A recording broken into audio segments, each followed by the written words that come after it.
Oh, sorry about that, you guys. Well, I said Connie Bowmer. Also, I said, let me see, who was first again? Let me go do that again. Brenda Phillips, thank you so much. I said Dorothy Ross, where are my hugs? I said Audrey Teschner, thank you for the super chat. And light banter, blah, blah, blah. Light banter. Then I said something to the effect of Misty Blue, did you make it yet? No answer. And then I saw where, let's see. Hey, Elaine Parker. I saw where Lydia Washington had put the link in the chat. So you guys can click on that link, make a quick trip over, and make sure we get Misty Blue past that 1,000 mark. It's a moral victory. Hey, Big Mama. Happy Friday to you, too. Yeah, I forgot to put the sound on. Oh, well, if everything went as planned, you would think you were on the wrong channel, right? Hello, Shirley Kearney, Shirley Slaughter, Mad World. Thank you so much. Joan Garcia, happy Friday to you. Hi, Baron and fellow squaddies. Baron, you called me out, so I'm taking time from learning my program language to say hi and hear you sing. Oh, okay, very cool. Thank you so much. Well, as the mood hits me, I promise I'm going to sing. Thank you so much, and thank you so much for the super chat. Happy Friday again. Thank you very much. Hello, Miranda Rios. Okay, so sorry for the delay. The delay. Sorry for the delay. How many times have I said that in my lifetime? Hey, I'm sorry about the delay. Actually, I was trying to say sorry about the delay. I've said that a lot in my lifetime too. Either one of those is not unusual for me. Sorry for the delay. Sorry for the delay. Um,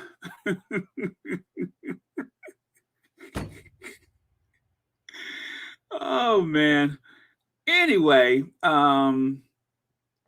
uh, well, that is possible because I created the channel. It was a different name in 2020, but then by April 15th, 2021, that was when I actually committed to doing the channel every day, full time. And I don't know, call me crazy, but I just had this voice in my head say, do not miss a day. Post something every day. The thing is, I was looking at some of those how to videos. I got some great advice from a dear friend. And I was just like, okay, I'm going to do something every day. Now, something every day was supposed to be like 5 minutes here, 10 minutes there. I didn't know it was going to turn into a daily marathon. But anyway, while it's still fun, it works for me. Hope it works for everybody. BW, thank you so much. And thank you for watching Royal Sussex and being a member of Royal Sussex. And also, I pray that you are safe and still enjoying your anniversary holiday in Spain. And I think you said Portugal too. Very cool. There's something about the Iberian Peninsula that makes you feel very alive. Also, the people are really hot. So if you guys, if you want an eye candy filled vacation, I say go to Spain and Portugal. You won't be sorry. Um, okay, let me get on with it. The royal hot royal mess is actually how I said it. Hot royal mess. Okay. A very veiny looking mumbles, and of course, someone has been learning how to do all of those clever hand gestures, just like his wife, and that, of course, would be William. He can't seem to get a hand in edgewise. And Harry, I don't know what that photo was, but it was just kind of like he's doing a De Niro impersonation. I would love to see Harry do a Robert De Niro impersonation, As a matter of fact, I would love to see Harry do just about any impersonation. I'm sure it would be absolutely adorable. Okay. And what I think of the couple that is going to be um, ordained, coronated, whatever you want to call it. I don't know. I just decided to express myself with that image. But other than that, there's no other message going on with that one. But I needed to put something up, right? Right. Okay. And remember, you guys, tomorrow is Earth Day. So I hope that everyone will think about this planet that we live on tomorrow, since it is Earth Day. We ask for so much from this world that we live in, but how much do we actually give back? Do you ever ask yourself that? How much do we actually give back? Um, so that is something to ponder on for this Earth Day. But it's all about appreciating Mother Earth. So as you guys know, I believe there was a musician, singer, musician some time ago who said, he in song he expressed how he felt about the world we live in. I see bags of cash, gold spoons too. I looked around and stuck one in my shoe, and I think to myself, what a wonderful world. Oh, yeah. So, there you go. That's something you could think about. Think about Louis Armstrong's world, or the president of South Africa. But yes, Earth Day is coming, and that is tomorrow. And yes, the world that we live in is becoming increasingly smaller. That means that it costs so little and is so easy to get from point A to point B. As a matter of fact, someone you ought to thank for the very low airline prices. I know they have gone up recently, but let us not forget the contribution that Jimmy Carter made by deregulating the airline industry. So next time you take that cheap flight, especially if you are a MAGA person, a Republican, just remember it's the Democrats that set you free. It was James Earl Carter who signed that legislation that deregulated the airlines, which means that sometimes you can get that $20 ticket to nowhere. You can thank Jimmy Carter for that. Kim Brown, thank you so much for 12 months membership. Thank you very much. Greatly appreciate it. And you guys remember, the memberships are still a bargain at just $4.99. That's right, just $4.99. And you know what comes with that? Not much, but it is only $4.99. And you get to use those stickers. Okay, so also welcome again, Elaine Parker, to the Mod Squad. Elaine Parker has a wrench and she's not afraid to use it. So just so you guys know, there's a new sheriff in town, a new constable. Yeah, so there you go. Elaine Parker is in town. So thank you as always, Mod Squad. All right, the way is clear. Talk about a metaphor. Talk about a photo saying 1,000 words. Just so happens to have caught those two walking through a rail station. Now, I'm confused. Did they take a train? I didn't stick around long enough to see what the story was about, but it seems like they're at the rail station. And if that is the case, oh, I think somebody is trying to use some major street cred, trying to look credible and convincing because Earth Day is tomorrow. Trust me, if they are going to take a train, he will be back in his fleet of Range Rovers, helicopters, what was the name of that movie? Planes, Trains, and Automobiles. He will be back in his helicopter, private plane, trains, and automobiles in no time. So don't let them fool you. They are not thinking about the environment. They are merely posing for the cameras. And of course, William is walking about 10 feet ahead as per usual, because that's what he does. Okay. And also, if you take a look here, there's another option. Um, you could stay and just, continue to, um, I guess, be a puppet for the various interests, like the tabloid media, like that institution of the courtiers and all who serve her. Yeah, you could just stay and continue to be your usual puppets, jointed dolls that do nothing but take, and give very little. Although they should be pretty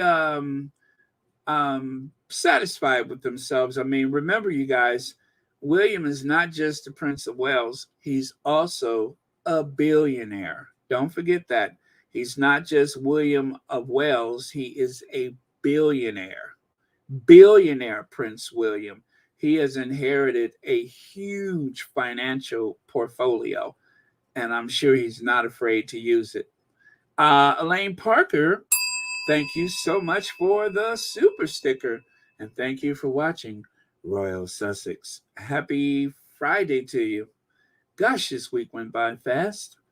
All right. And so there, all smiles as billionaires Willie and Kate normalized food bank for PR this week.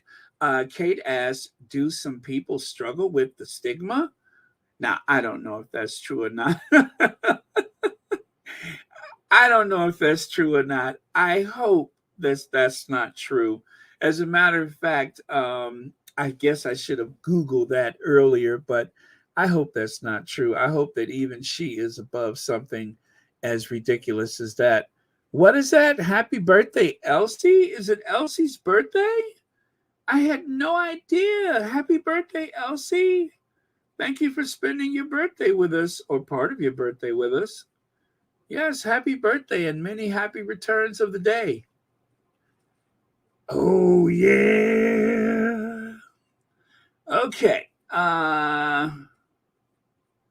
Let me see here. Baron, please check out how romantic De Niro can be in the movie Once Upon a Time in America. However, his mood reached an unbelievable behavior on his Deborah at the end of that lovely date.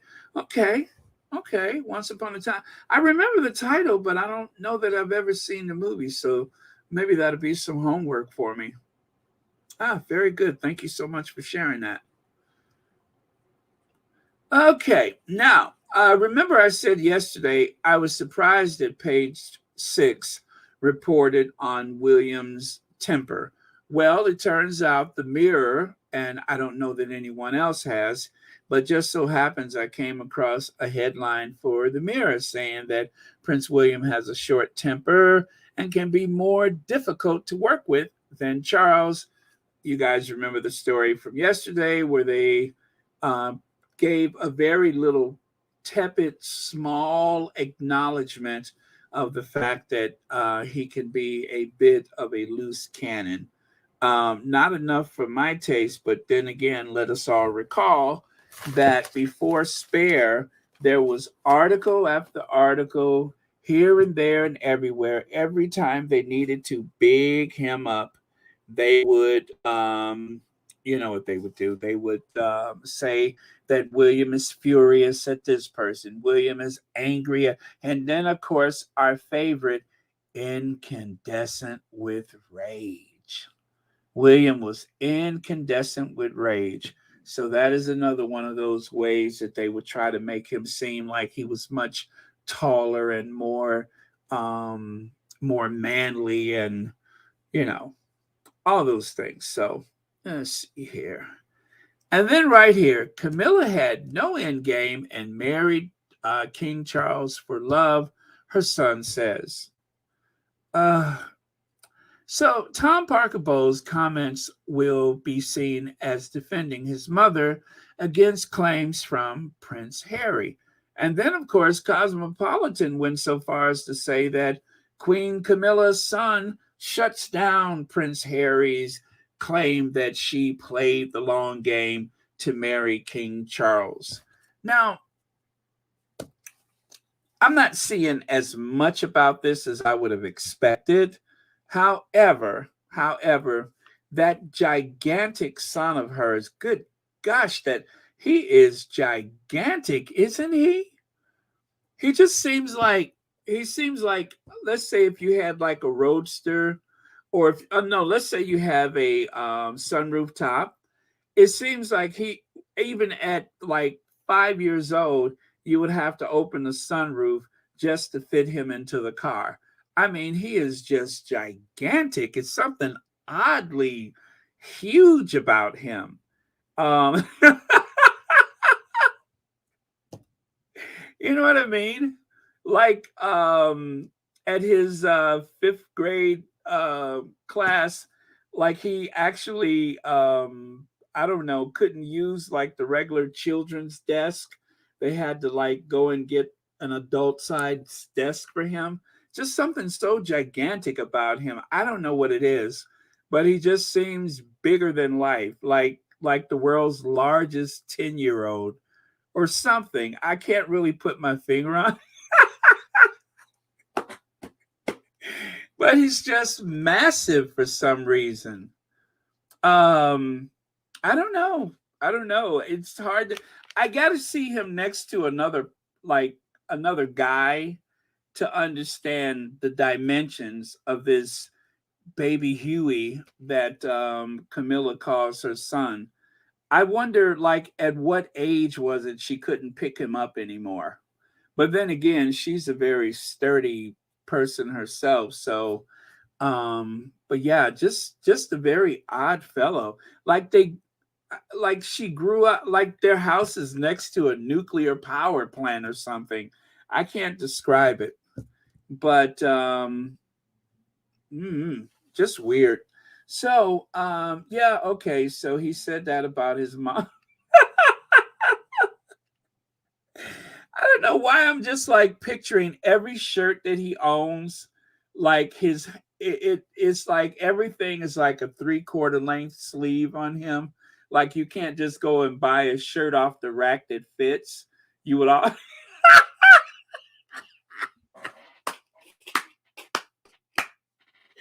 know what I mean? Like you just can't buy a shirt off the rack. All the sleeves would be too short. All the pants are never long enough. He wears like a size 17 shoe. I don't know, but he just seems rather huge.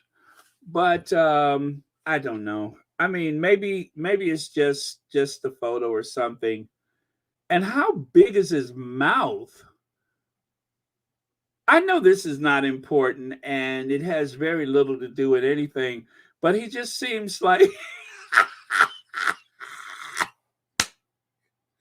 he just seems so large. You know, and I don't know. And I'm looking at the photo on the left side. If somebody said he was 10 years old in that photo, I'd be like, yeah, I can see that. Large 10-year-old, but yeah. Anyway, let me move on. So I was doing a little research, right? Now, this is an article from back in 1999. Britain's Prince Charles, who is said to be cross but concerned, telephoned his godson. I didn't know that was his godson, Tom Parker Bowles, yesterday to discuss reports that the 24-year-old son of, oh, he was 24 back in 1999. So how old is he now? The 24-year-old son of Camilla Parker Bowles had admitted taking nose candy. Okay, I'll just say nose candy because I don't want to get censored. Using nose candy. Um, And he reported to have laid down the law about the dangers of that stuff to his son. Now, which son? I'm sorry, sons. Now, which sons were he speaking about? Now, when you read that, you would almost think that Harry was the only person to be alarmed about, right? But let me continue. And he's reported to have, I'm sorry, Prince William 16 and Harry 14, who are both good friends of Mr. Parker Bowles, spent the day on leave from school with their father at Highgrove. One more time. Prince William 16 and Harry 14, who are both good friends of Mr. Parker Bowles, spent the day on leave from school with their father at Highgrove. Now, oh, 4849. Thank you so much. 4849. All right. So listen, what are the chances that the world's largest 24-year-old was friends with not only Prince William, but Harry too? I'm not saying it's impossible. Thank you, Church Nelly. That's a good, yeah, that's good. Metaphor, pseudonym, whatever. Where was I? So he was friends with William and Harry. I wonder if he was a member of the H Club. Remember that from the book? Didn't they call it the H Club? So, despite the presence of a vast international media contingent, um, Tom Parker Bowles was continuing with his work at the Cannes Film Festival yesterday and making no comment. His employer, a film publicist agency, said he would keep his job. According to the Sunday newspaper, he had been seen taking party favors at a party in London. When confronted on Saturday, he said he was very sorry. So, okay. And then this is from the Independent. Who owns the Independent? Can somebody find out who owns the Independent? Because the Independent is saying that 24-year-old Tom Parker Bowles was good friends with William and Harry. So I wonder if introductions to the partying scene with William and Harry, allegedly, possibly, maybe those introductions was made through Tom Parker Bowles. Do you guys think that that's possible? And so,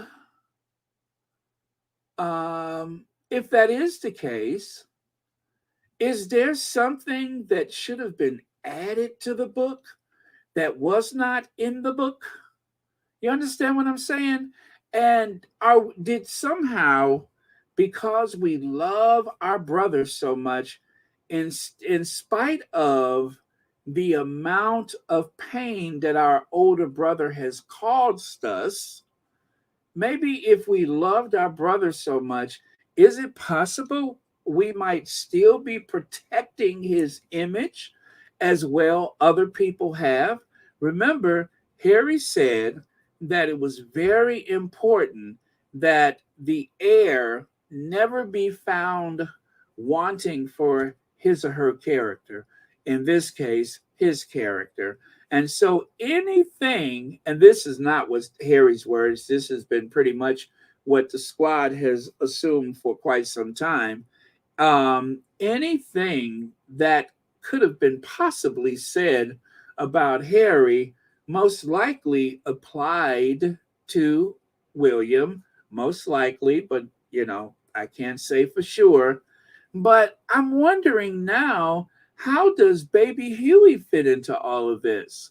How does the so called friendship between a 24-year-old, a 16-year-old, and a 14-year-old. How does that? Because at 24, this gigantic specimen of a Parker Bowles definitely was not a child. But yet, he seemed to have access to younger people that just so happened to be royal. You guys are still with me, right? He seemed to have access. So is there something else to that has not been said and probably will or probably should, or is there something so deeply buried that we may never know? We may never know. So I wonder who owned the independent Ireland back in 1999 when this story came out. Because to link the two brothers, oh, thank you so much, Lydia. Owned by, all right, so, but I wonder who owned it back in 1999. Was it still owned by Lebediev and Sultan Mohammed, that name right there, and the other shareholders? I wonder. Okay, yeah. So that and that. All right. But yeah, you guys get where I'm going with this, because it just seems like if not for his presence in the lives of William, right? And of course, our dear Harry, if not for his presence in their lives, would they still be close? You know what I'm saying? And this, I don't believe. Okay, first, I'm going to just say this. I don't believe that he could have been friends with Harry. And if he was friends with Harry, what exactly was the nature of the friendship of this gigantic specimen of a Parker Bowles to the two princes? And was there any possible coercion or something like that? Now do you guys see what took me so long? Because I started I'm just stringing together stuff in my mind, and I welcome you all to do the same. Now, we're not trying to put an indictment on anyone because we don't know. But I'm just saying, you have to admit it does seem to be a little odd that someone with his background would have been allowed access to Harry and William.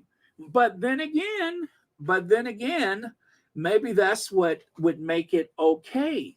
Maybe that's what would have made it possible for him to be so close to the two of them. Now, I'm not buying this friendship with Harry and this person, but it doesn't mean that there may not have been some undue influence with someone older like that, someone who has access to them and just has not been mentioned thus far. But if I hadn't saw this article, I wouldn't even be thinking what I'm thinking right now. But I can't help but think about it because it sounds rather strange. And this is the part I keep going back to. Prince William, 16, and Harry, 14, who are both good friends with Mr. Parker Bowles, spent the day on leave from school with their father at Highgrove. And so I'm wondering, how much time have they spent with someone of this sinister nature? This just really, I'm disturbed. I am so disturbed. Yeah, Gwendolyn Daniels says, oh, you're talking to someone that sounds strange and weird. The man looks creepy. Yeah. And look at there, just like I said, none of his shirts have the sleeves. just noticed that none of his shirts have sleeves long enough to reach his wrist. You see that? And maybe he gets a little self-conscious and try to stick those big gigantic hands in his pockets. And look at the size of that cranial. Huge. And I'm still looking to see if he resembles anybody else in the royal family. I'm trying to see if there's a resemblance. I don't see it yet. But yeah, oh God, that is a very odd looking individual. Um, but yeah, that's I'm just saying there seems like there ought to be a story there, and maybe I'm just not privy to it, or maybe none of us are privy to it. But I don't think that I would want that kind of person around my kids. But then again, if somebody's mom has pushed into our lives, and everything that happened with poor Diana, I suppose that you couldn't help but have something like that lurking around with that big gigantic head and those arms that seem too long for the sleeves. And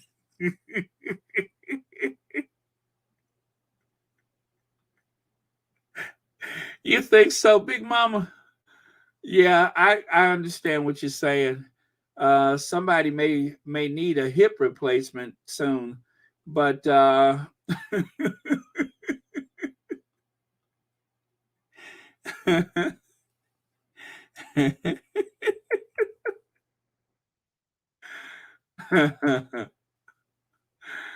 Lord.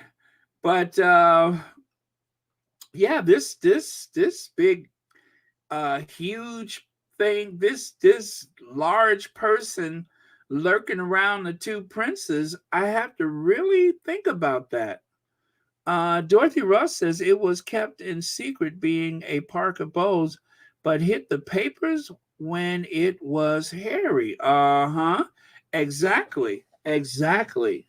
So, and maybe when Harry said I was sacrificed at the altar, maybe it wasn't just one person's image that was being considered when Harry was being sacrificed. Maybe it wasn't just his image. I mean, let's face it. Let's face it. What is the price of William's privacy? Was there a price for William's privacy? To maintain William's privacy, to I guess suppress a story for baby Huey, was Harry the price that was paid? I wonder. I wonder if Harry was the pound of flesh necessary to uh, make these other things go away. I'm just wondering. And for the sake of the lawyers listening, allegedly, possibly, just wonderingly, if that was the price to be paid. I mean, this whole thing just throws, I'd never considered the idea that in any way this person would have had any connection to the two brothers. Now, according to this article from May 17th, 1999, I guess we know different now. I guess we know different. So, wow, just something to think about. Just something to think about. Um, and who knows? Maybe it was necessary to do the kind of work that he was doing at that time, because getting clothing with sleeves long enough and pants long enough, definitely, it ain't cheap. It ain't cheap. I guess you have to get stuff special made. Like for instance, hats. Where would he buy a hat? Where who what manufacturer? You got to get all those hats custom made. So maybe that's why. Maybe he just thought, okay, I'll just buy my own clothes, but I'm gonna need some money.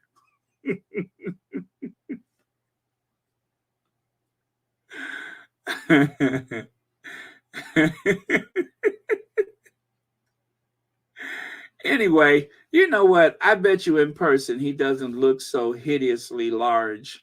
I guess just in the photos, maybe he just looks so massive. But I tell you what, I wouldn't say anything cross to him because the last thing I would want is for him to headbutt me. Could you imagine if you got headbutt by that? I mean, that would be the last thing you remember, right?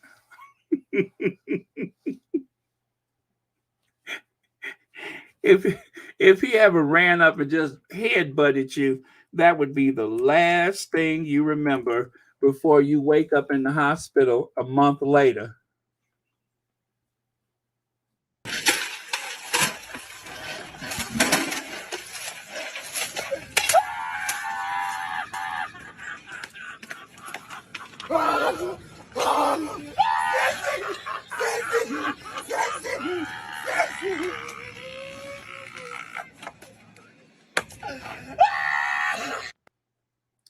Yeah. Anyway, the weird thing is I just can't stop looking at it. I just cannot stop looking at it. It just looks so weird. Anyway, you guys, there is a prayer from the official chaplain of Royal Sussex. Jacqueline Squash says, "Family, that is why we are praying without ceasing for the our Sussex family and Mom Doria and all of God's people everywhere." Thank you so much, Jacqueline, and thank you for watching Royal Sussex. That's right. We are praying. But yeah. Anyway, I can't look the other way, so I better move on. So, like I said, I don't know if there was a price to be paid for William's reputation, but let's just face it. Everything, everything that you could apply to Harry's troubled youth, I would imagine, I don't know it for sure, but I'm just imagining that one could have said the same of William, and we just have not heard otherwise. So I guess we could only go with what we know for sure. There may have been a lot of people that may have been protected or whatever over time. Maybe there's some people that Harry wasn't prepared to speak of. And while I don't want to believe that that gigantic specimen of a Parker Bowles had any type of connection to Harry, let alone William, it is disturbing to think about, especially given the reputation that he has. But if that is the case, I guess everybody's family has a of someone like Kate's uncle, right? Every family has one. Anne was dating Parker Bowles when he came across Camilla. Years been, let's say Camilla, years have been reported. Okay, I think I understand what you're saying. They all milk around, just like Diana's older sister dated Charles.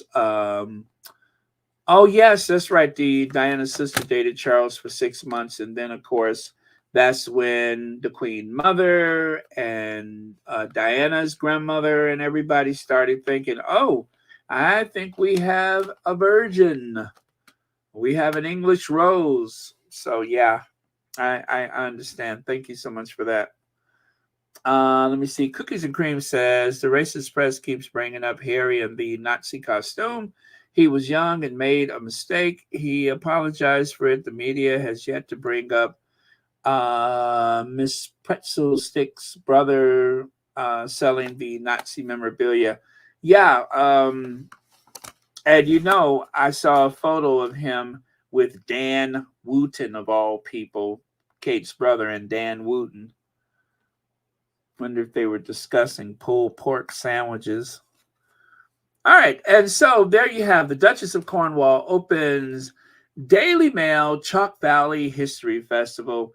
Again, what is the price of silence? What is the price that is paid? Who has to be sacrificed at the altar of another person in order to give that payment of a pound of flesh or whatever the case may be? I guess your imagination can run wild, but I think at this point, most of us have managed to string together a scenario that may or may not make sense. I hope it's not the case, but anything is possible. Um, but it just really lets you know the type of people that Harry may have been exposed to, But that's okay. He's got the Sussex squad on his side, so we won't worry about all of that. As long as there's a squad, he's got somebody in his corner, that's for sure. But yeah, just I don't know, just kind of it bothers me. It really bothers me. But Harry is safely ensconced in his California home, and the rest of them are over there. And the further away from Harry that they are, the better off I feel. So there you have it. Okay. Excuse me. I'm going to move on. My allergies are bothering me, which is so strange. But you know what? It's been raining a lot the past couple of days. So is there any wonder? But yeah, my allergies are bothering me. Like my eyes are burning and I was sneezing for no good reason. So, oh, okay. Yeah, but feeling kind of miserable right now. Not bad, just a little, odd. Yeah, I'll just say odd. All right, you guys. Welcome to Royal Sussex. If you guys just joined us, thank you so much. Don't forget to hit the like and share. And most importantly, don't forget to subscribe. It is so necessary to, feed the algorithm so that people know we're here. Okay.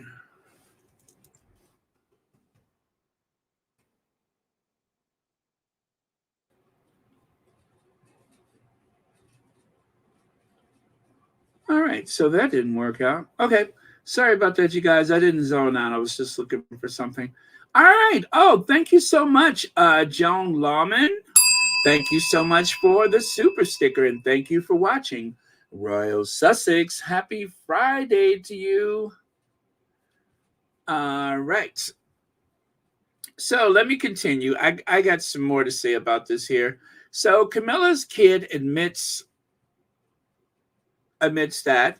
And the son of Camilla Parker Bowles, Prince Charles' longtime love, again, this is from 1999, New York Post, admitted that he has a problem after being spotted blowing his nose at a party last weekend in London, Sunday Time reported. When the newspaper confronted Tom Parker Bowles with evidence of his allergies, he confessed that he has continued taking NyQuil or Benadryl, even though he was once spoken to for that. And oh, that too? Wow. Anyway, Parker Bowles said he was very sorry and humbled by the disclosure. A friend of the 24-year-old Parker Bowles, the godson of Prince Charles, and a close friend of Prince William.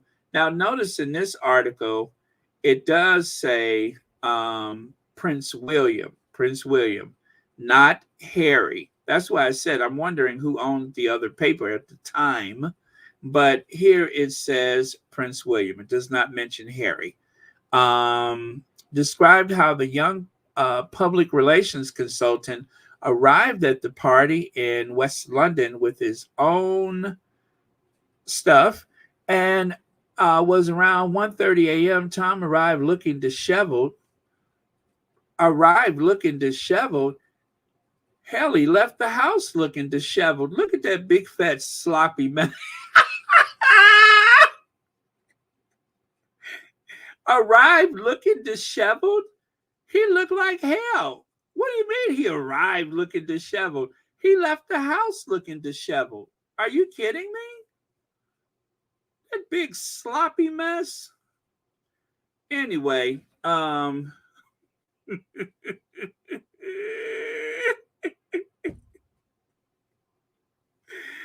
do they think they talking to? He arrived looking disheveled. He always looks disheveled. His clothes never fits. What do you mean he arrived looking disheveled? That big sloppy, big ill-fitting clothes wearing big moose head.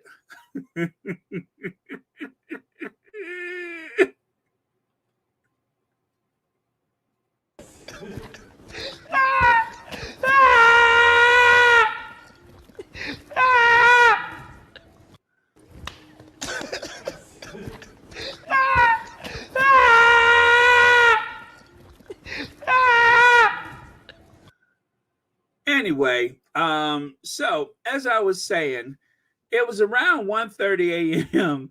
Tom arrived looking disheveled and pale, wearing a t-shirt. He said he walked in and saw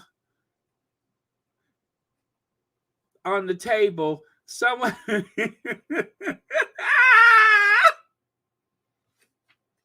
This big loser. Tom said, I got my own. Of course you do. Of course he has his own. Then he racked up a couple of pool balls. Yes, they were playing pool. Someone was trying to, yes, and then the story was made public when an anonymous friend disclosed the details in an apparent effort to protect William. Oh, this is getting juicy. The story was made public when the anonymous friend disclosed the details in an apparent effort to protect William, son of Charles and late Princess Diana. I am concerned that he is William's mentor. Uh-oh. I told you, I feel a pulled pork sandwich coming on.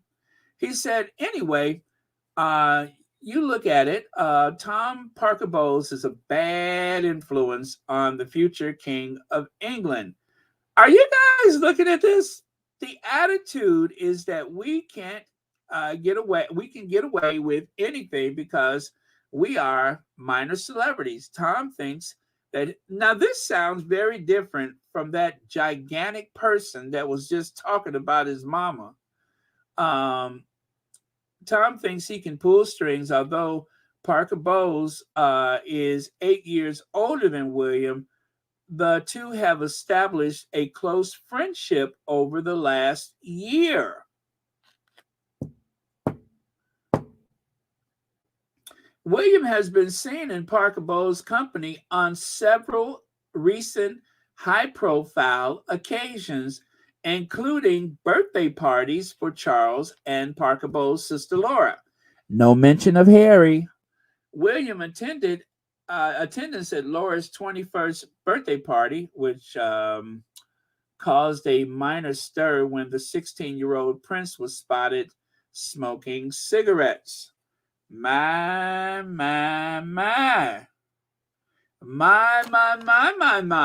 Isn't this interesting? Oh, what a twisted web we weave when first we practice to deceive. Ain't that something? Ain't that something? And speaking of weave, do you guys think that's hair extensions? Because I've been trying to figure that out. I have a sinking feeling that those are hair extensions. It has nothing to do with this conversation, but I cannot say weave without thinking about this. Anyway, I've digressed. I am going to go back to the subject at hand. So, all I'm saying is,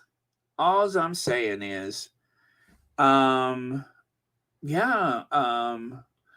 Hey, you know what? Every time I think pulled pork sandwich, I keep oh, there we go. I keep thinking about trips to Poland. Those trips to Poland. Some people would go all the way to Poland for a pulled pork sandwich. And the source of the sandwich is a bit of a controversy, but that's what William did. He went all the way to Poland for a pulled pork sandwich. You know, sometimes you want to be very discreet when dining on pulled pork. You know, might not be kosher. So, what was I saying? Uh, well, I mean, you know, this was 1999, right? I was dreaming when I wrote this, so sue me if I go too fast. Dun, dun, dun, dun, dun. Oh, you know what? I was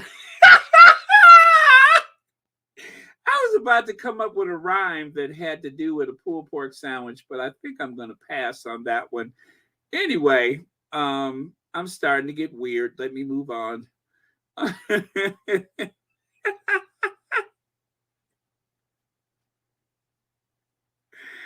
Oh man, I have to avoid rhyming fast with anything that has to do with William. So that being said, I'm going to move on. Uh, anyway, let's clear. I'm sorry. Let's cleanse our palate and talk about something polite, right?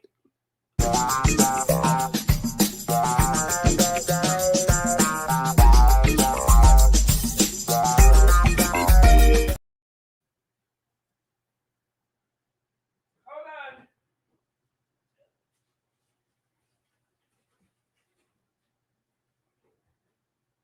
Hold on. Oh my God. I don't know what made me think that I was going to go and run in the kitchen that fast and get a bottle of water and come back before that was over with. Hold on, you guys.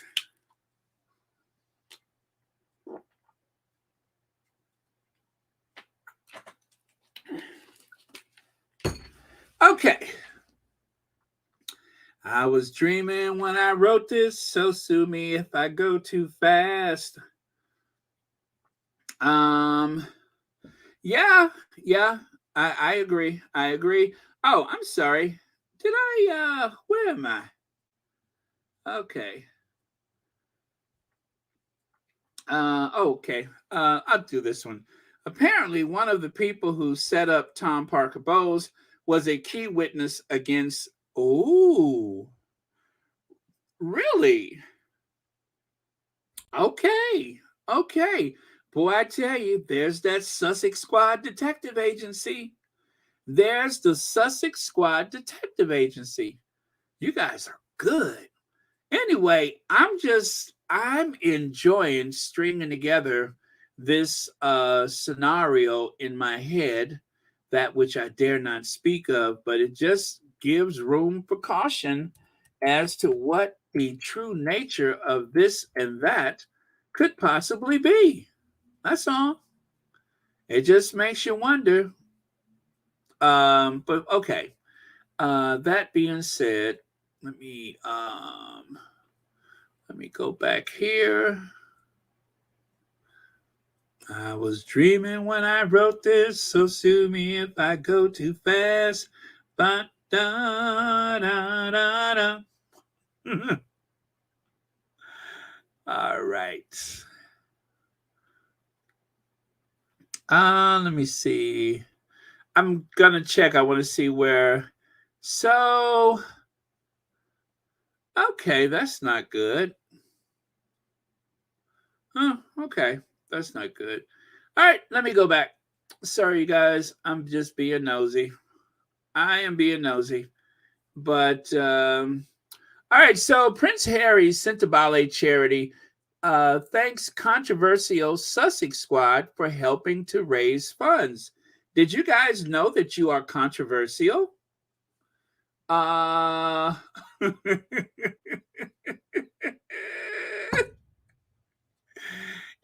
I hadn't thought about that angle, but yeah, I mean, maybe that's where that fascination comes from. Um, Hanging out, being around the way, as they say. Maybe that's where that started.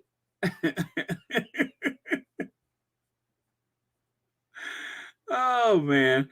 Kathy G, thank you so much for 15 months membership to Royal Sussex. Yeah, so anyway, you guys, I don't know if you guys realize this, but you all are very controversial. You guys have caused a great deal of controversy. Um, and oh, I'm sorry. Thank you very much, Shelly L. Yeah, so it's very controversial, but one thing that does not need any explanation is the generosity of the Sussex squad is legendary.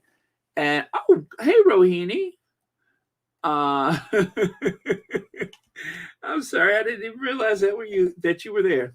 But yeah, so I'm glad to be controversial if the efforts of this very controversial group of people helps to project the images of the Sussexes throughout the world, reminds people of their contribution to humanity, and more importantly, for the Sussex squad, that we demonstrate that we walk the walk and talk the talk by raising funds ourselves to help other people, to help people whose values and needs are in alignment with that of Harry and Meghan. So we could all be very proud of that.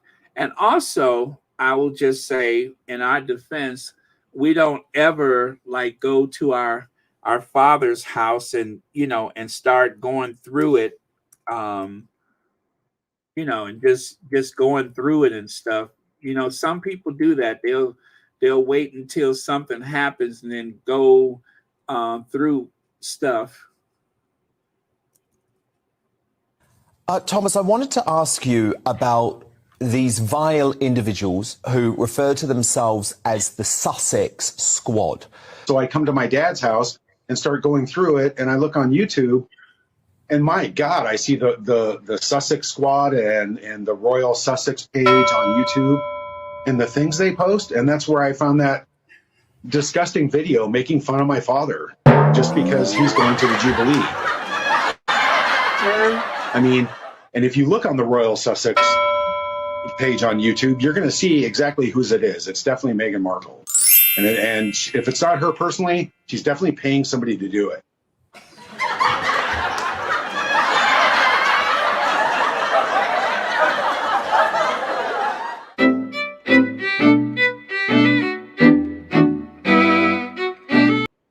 So yes, I was just and I was going through it like somebody asked me to do that. But yeah, he got caught up in his feelings because he some wait a minute, you know what I'm just thinking about? Do you guys realize it's not just Thomas Markle Jr. that was watching this Royal Sussex, but Thomas Markle Sr. has been watching Royal Sussex. I wonder what he thought when he saw a video of himself. Yeah, that is funny though.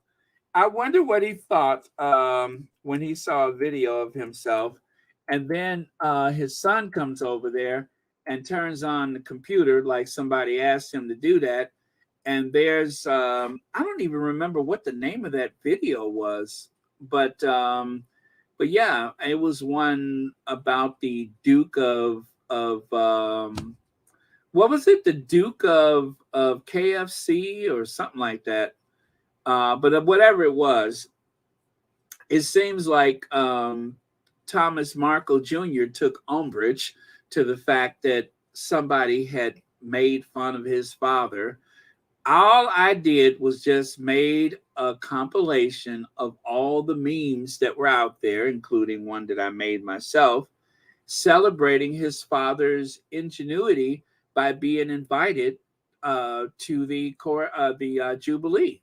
I mean, there's not many uh, beer gut former lighting directors, Emmy Award winning lighting directors that end up being invited to the Queen's Jubilee. But somehow that big washed up vicious bowl of jello was invited to go. And I just had a little fun with it. That's all. Um, you know, and they had a seat for Thomas Markle Sr. They had a little stool for Thomas Markle Sr. to to put his belly on. So they had made every provision necessary so he would be comfortable. But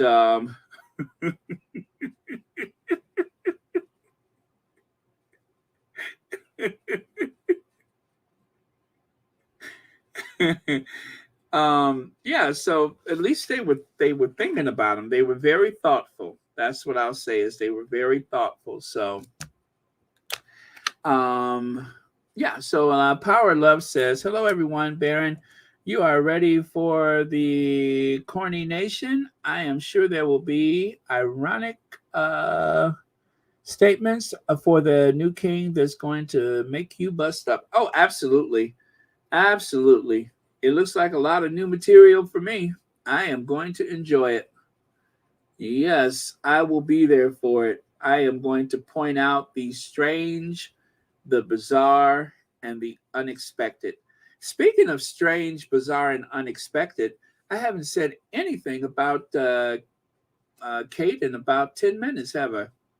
Oh, well. But yeah, it's going to be the strange, the bizarre, and the unexpected. All right. So yes, Harry's shout out to controversial Sussex squad for boosting charity close to his heart.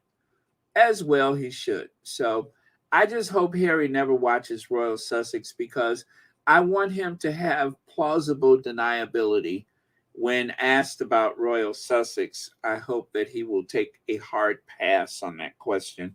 I hope they never ask him about Royal Sussex. Let's see. Meghan Markle supporters donate thousands of dollars to Harry's charity. Now, see, the Geo, I think they were polite about their coverage. Sentebale, a charity founded by Prince Harry and Princess, has acknowledged the Sussex squad for raising money for the charity.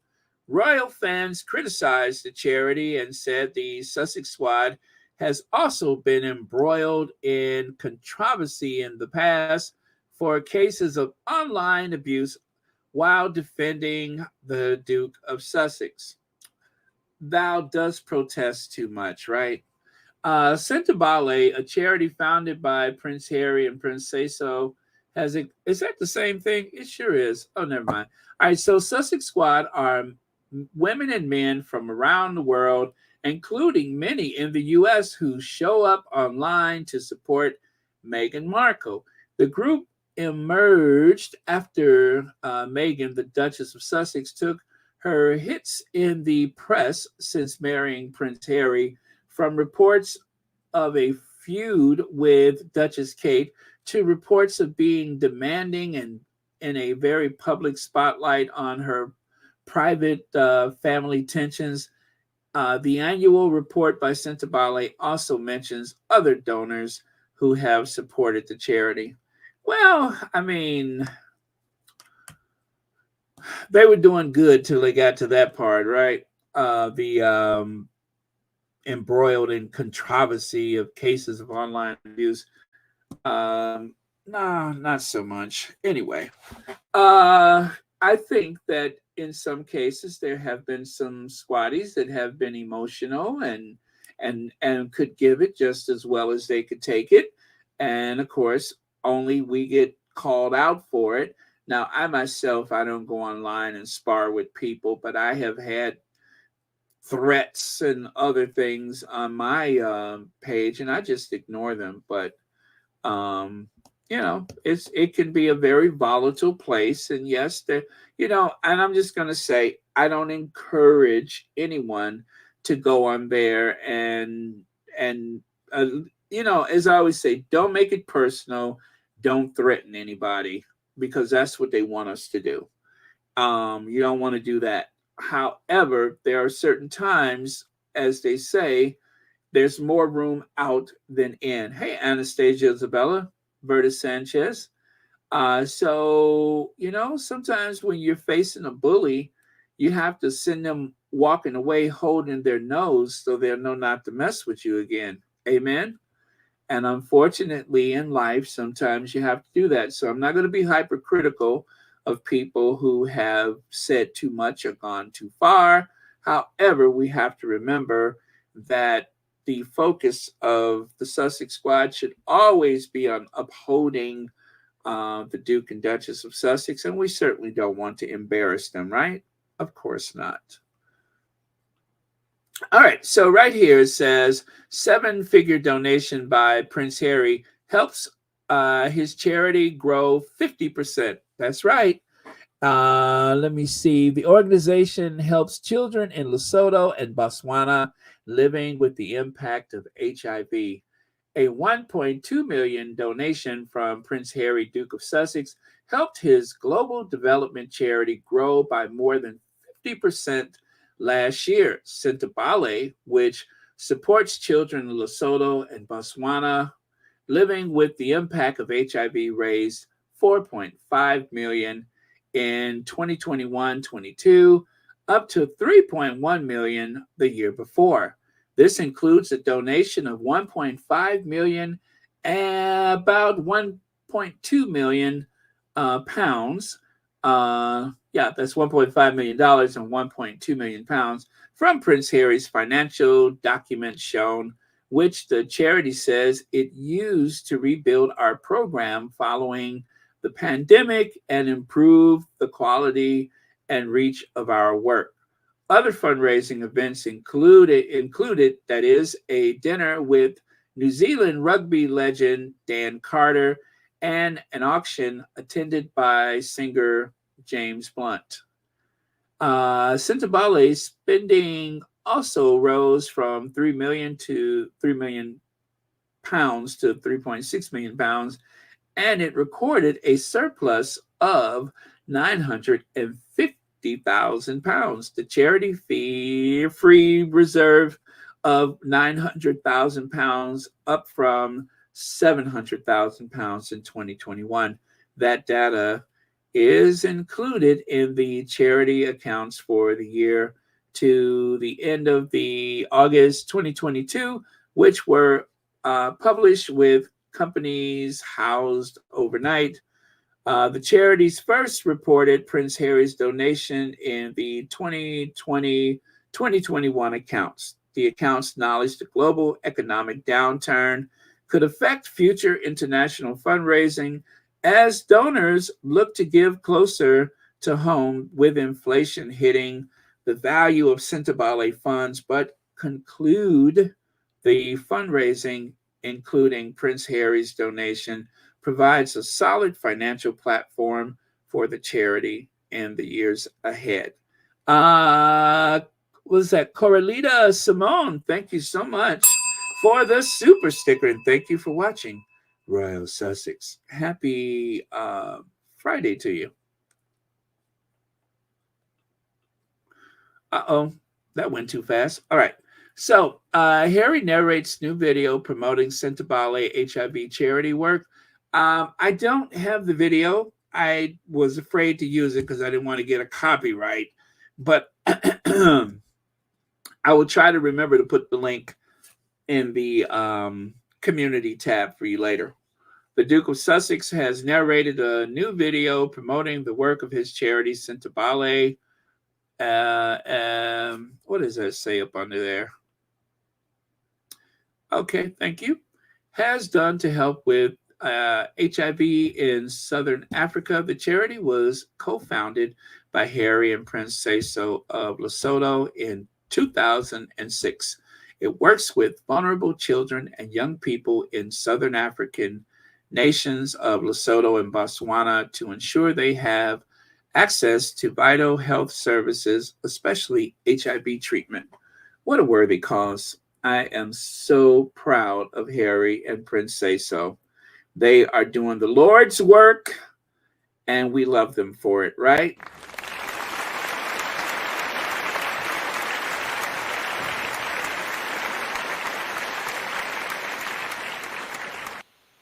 Okay.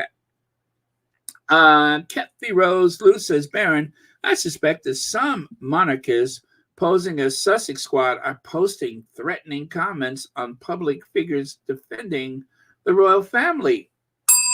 Thank you so much for that, Kathy Rose. I didn't even think about that, but it does make a lot of sense. I mean, if they wait 2 weeks or a week to finally get a chance to say something on Royal Sussex, just so that they could say something confusing and somewhat, I don't know, weird and bizarre like they do sometimes.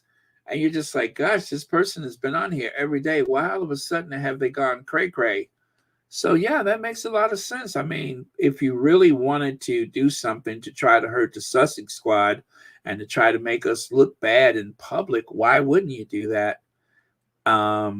Yeah, so and that's the thing, is that anybody has access to these chats and you just can't know where it's coming from. And not everybody who says something negative or disparaging is actually a, squatty. We don't have a membership, or we don't have a database or anything like that. We just have these online connections, most of which are quite anonymous, and as well they should be.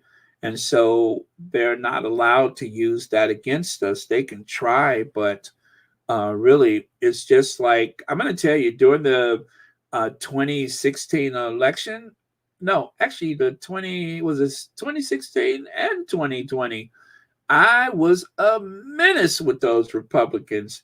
I mean, I never threatened anybody, but I did say some pretty disparaging things. And a few times I got a little personal. Like when that one woman said something and I took her profile picture and turned her into a pig. Did I ever share? I showed that to you guys one time.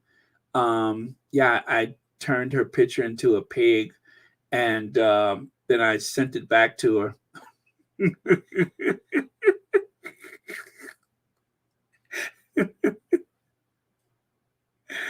Oh man, I put the pig ears and the pig nose on it, and she was making a funny face anyway.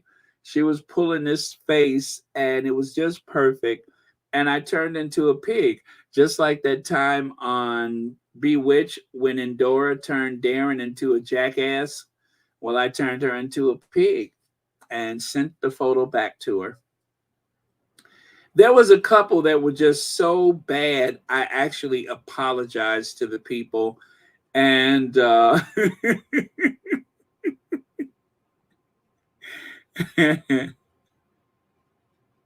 I felt kind of bad later on, so I apologized because I didn't mean to get personal. But, in the heat of keyboard battle, I didn't mean to lose either. So, Joan Garcia. Oh, by the way, thank you, Kathy Rose. Joan Garcia said, oh, that's for Connie Bummer. Never mind. I'll continue. Thank you very much.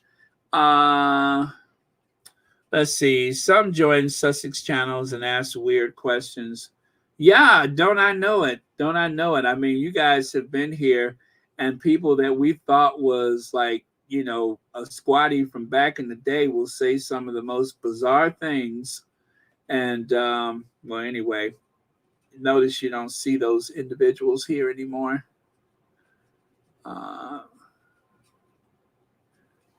Let me see here. Tony, was that Reza? Don't know. That's for someone else. Okay, let me continue then. All right, so let me go on. And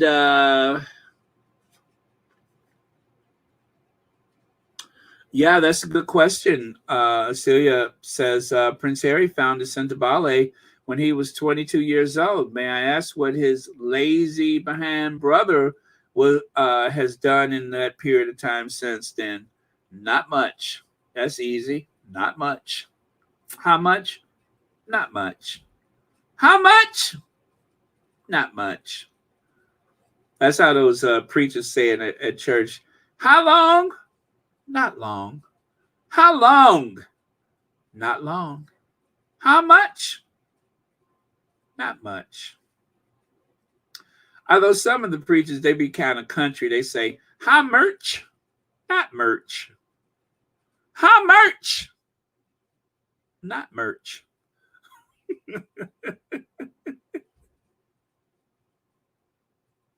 You better preach. How much? Not merch.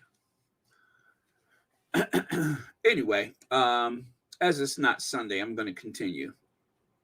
So, and there you can see right there, acknowledgement, blah, blah, blah, blah, blah, blah. And the arrow points to Sussex Squad.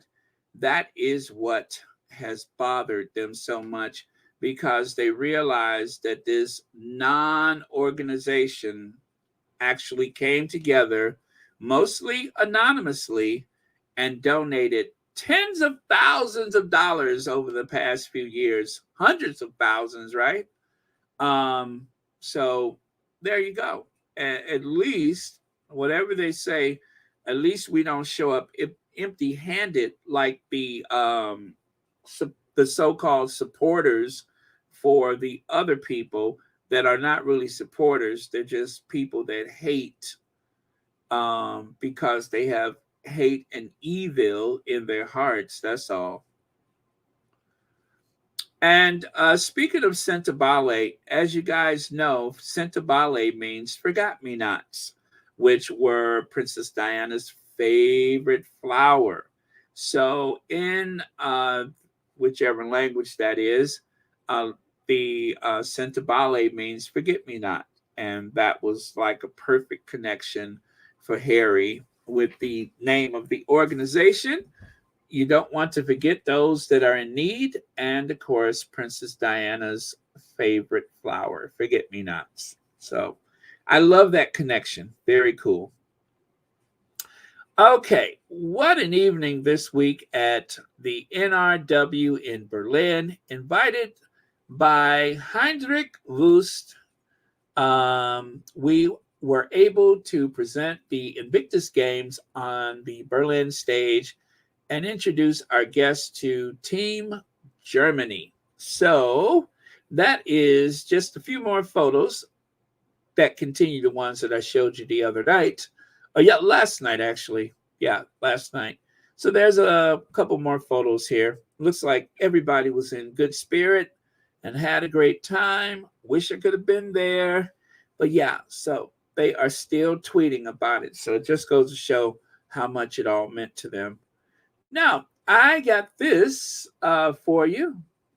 But since I have stopped eating cookies, I can't run and go get a cookie like I love to do. But I guess I'll just sit here and watch with the rest of you.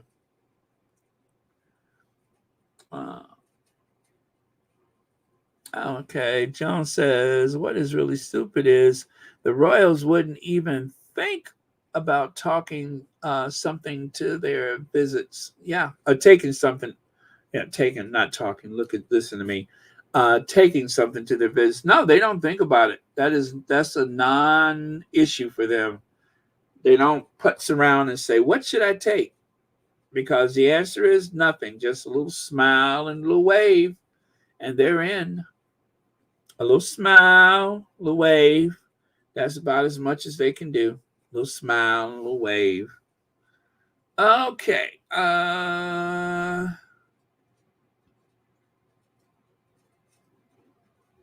Oh, that's not what I need. I need video. There we go. So I hope this is the right one.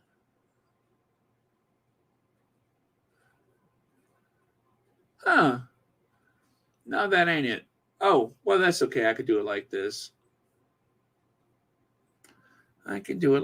Okay, so here you go. If you're on Twitter, you may have seen this already, but let's do it anyway. something has happened, not just within the Murdoch company, but in many other companies in the last 20 years. I know loads of my peers who are working, I'm not going to name them, who are working in this market in the UK, and I watch them daily telling lies. I read their columns, and social media has changed everything. You can get 500,000 followers by being extremely right wing. I'm not extremely right wing. In fact, I'm not right wing at all. And I've got about, I don't know, 20, 30,000 Twitter followers, which is nothing really. If I decided tomorrow to be very right wing, I've often thought of doing it as a piece of television, actually. I'd have 500,000 viewers, 500,000 followers. That's why they do it. You go extreme to get the audience, and then when you've got the audience, you can walk into a news organization and get a column, or you can get. And so, it is corruption. It is corruption, and there are people. Was it always like that? Like this? No, it wasn't. Okay, so I don't know this person's name. I don't know his name, but I know of what he speaks of, because ever since the Fox News network showed up in the United States, ever since Rupert Murdoch has pushed his little nasty, dimpled, sloppy butt-looking chin into our media airwaves, things have changed and degraded into something despicable. The 24-hour news cycle, thanks to the cable news networks, the 24-hour news cycles are going to be our undoing. For 24 hours a day, they began to broadcast one controversy after the other about the likes of William Jefferson Clinton. Now, I am a huge fan of the Clintons. You guys know that. But I have to say that some of the things that happened with the Clintons were just wrong. Absolutely wrong. Others, they are what they are. But I didn't like it, but it was made worse because it was amplified day after day, 24 hours a day. They would manage to fill the airways with some of the most incredibly filthy topics and such, not to, put the responsibility of Bill Clinton's mistakes upon them, but to the degree that it got into our mental Rolodex that we had to listen to these things, I do blame them for that. And they created so much apathy in people, and it continues today. That attack it is like we're being attacked, like we're under assault. Our senses are being assaulted by the media. And since the rise of the internet, now they are competing for an ever shrinking pie. Everybody's still trying to hold market share in the media world, and there's just not enough to go around. Let's face it, how many people are tuning into YouTube nowadays, whereas before we would occasionally go and watch a music video or something like that. But now you go to YouTube. Do you know, I have to tell you this. I needed to learn how to turn a video file into an audio file, an MP4 into an MP3. Now, I know it seems like I'm pretty savvy with the computer, but I'm not. I'm still learning. And so I went to a YouTube channel and I just put that in there, MP4, MP3. And it was so helpful that I gave a $5 super chat to the individual's channel. And he said that that was the first time he had ever gotten any direct support from anyone who watched his channel. But I try to do that. I mean, I'm not rich, so I try to do that for those little channels because I want to help encourage them to keep doing what they're doing, because that is how we're learning nowadays. We're learning from YouTube. Whereas before, We would hope to see some show on Saturday that shows you how to remove the old linoleum floor and put some tile down. Now you go on the internet to do that. So to me, it's worth it. And I want to support those channels whenever I can. Click, like, share, subscribe, because this kid has been working hard. And he is very academic, his approach to it, but he helped me when I needed the help. So we don't really need legacy television anymore. But they want to keep you watching The View. They want to keep you watching whatever show. And so they have to come up with these salacious attacks on your senses to make sure that you are so nervous and so agitated that just like any victim that has been abused that is, you go right back to the people that are assaulting your senses to get answers, just so that you can get upset and agitated all over again. And how long can we keep watching that stuff? And they know that. And Murdoch is one of the people that has contributed to the decline of Western civilization. Rupert Murdoch's Media Corp has made us more angry and reactionary. And I beg you, if you guys are watching those things that scares you and makes you nervous and makes you upset, please tune it out. Please tune it out. And likewise, if there's something that you feel is going to keep you up late at night, and it happened to be Royal Sussex, tune it out. Tune it out. Vote with your remote control or your keypad or whatever. Tune it out. Don't walk around upset and nervous and agitated. You shouldn't do that to yourself. When people need to take a break away from the Sussex universe, I get it. I get it. You do what you have to do to take care of yourself. And if you come back, we're here for you. If you never come back, we're praying for you. Always.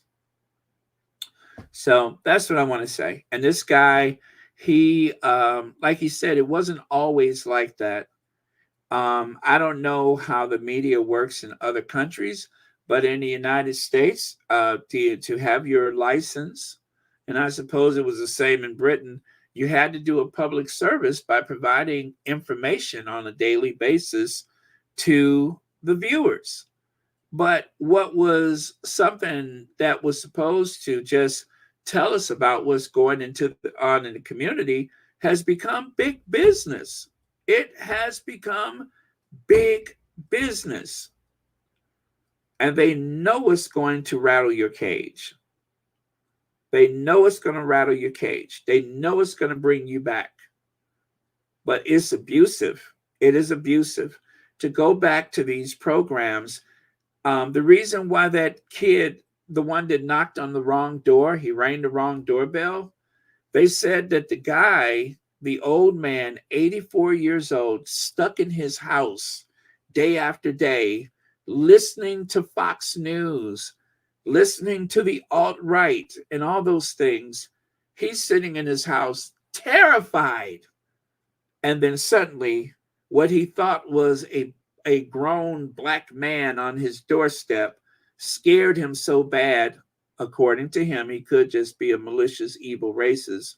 But according to him, he just started shooting through the door. But it didn't just happen. We are training people. We are turning people into these machines that strike out violently because of what's in the media. And it's got to stop. So that is my soapbox moment for the day. But yeah, this guy is absolutely right. It hasn't always been that way. But we're indoctrinating young people in particular people who may be mentally fragile and turning them into living, breathing, talking weapons. And I don't blame them for it. I blame society. It is something that is of society, and it's going to take society to end it. But we all have to be on the same page, and we all have to make tough decisions. Not Brexit. We don't want to decide nothing like Brexit. We already know how that works. But we have to make tough decisions, and that's the only way stuff like that is going to stop. We have to demand that these media companies stop putting garbage out there. And one way to do that, tune out. Tune out. I did it years ago, and I find that I'm not so nervous and reactive and so concerned all the time and trying to cure every ill in the world. Like if I don't watch this channel or that channel, I'm not going to know what's going on. And if I don't know what's going on, I won't be able to stop it. What am I trying to stop? What am I as an individual going to do when I just got off from work and I'm sitting up there eating some Chef Boyardee? What catastrophe am I going to stop? I'm tired. I need to take a bath. I got to get up early and go back tomorrow. I can't stop what's going to happen. Not by myself. So why am I sitting here filling my head with all this negativity day after day when there's not so much I can do about it? I can go and vote. I can inform. I can learn. But I'm not going to save the world when I just got off from work. That just ain't going to happen. If it was up to me to save the world when I just got off from work, I tell you what, you better make peace with your maker, because I ain't going to be able to do it.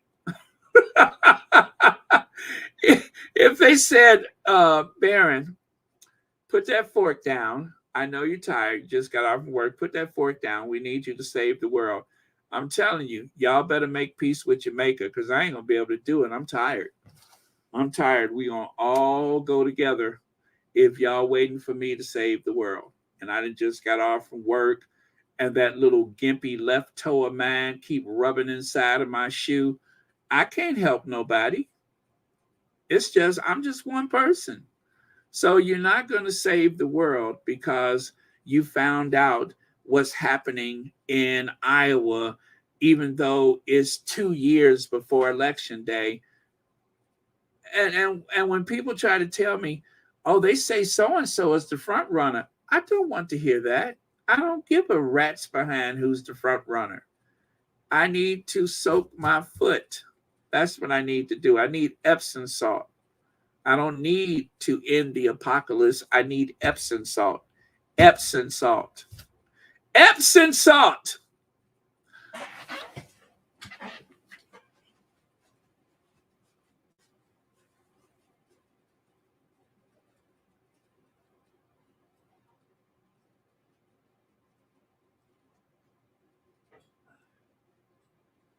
And I also need my coffee, which is what I just did. I went and got my coffee.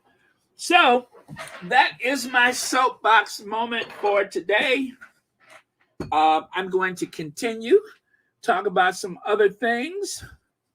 Murdoch is an old fogey who has one foot in the waiting room and the other one in the grave, and he is still dealing with the devil to make people's life a living hell.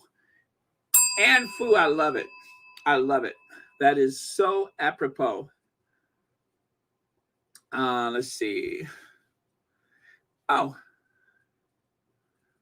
is that Nate? Is there? Oh, okay, that's not for me, right? Okay, let me move on. Let me see.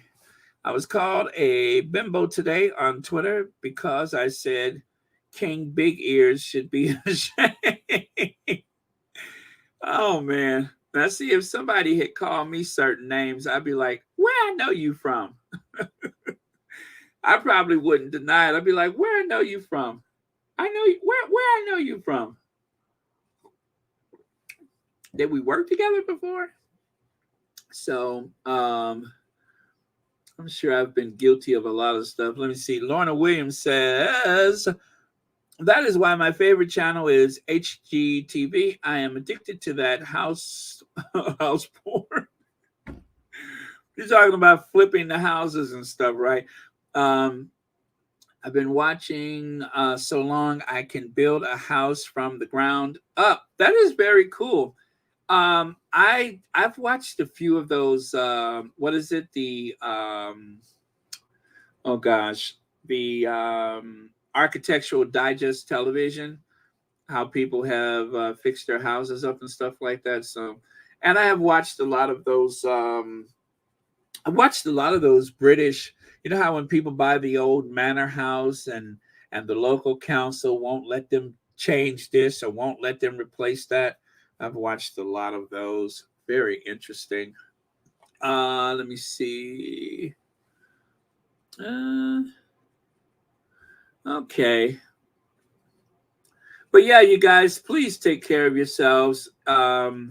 If you're feeling like anxious all the time, it may not be anything more than what you're watching on television. And if there is something more, if you're watching a lot of that negative stuff on television, like the local news, I know you might think to yourself, if I don't watch this and I don't know what crime is going on in my community, I won't know what to look out for. Yeah, possibly, but I'd rather have my sanity. That's my thing. So a lot of the local news, I just don't pay attention to it.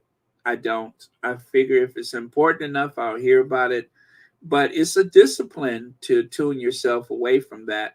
But gosh, you'll feel so much better. You will feel so much better. Oh, great, S. I'm so glad to hear that. I'm so glad to hear that.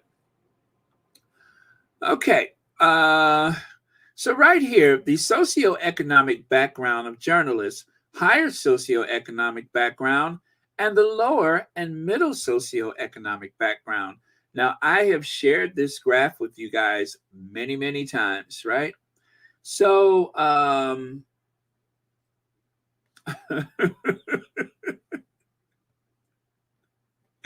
surely there is something there. There's got to be, Shelly L. There always is. There always is.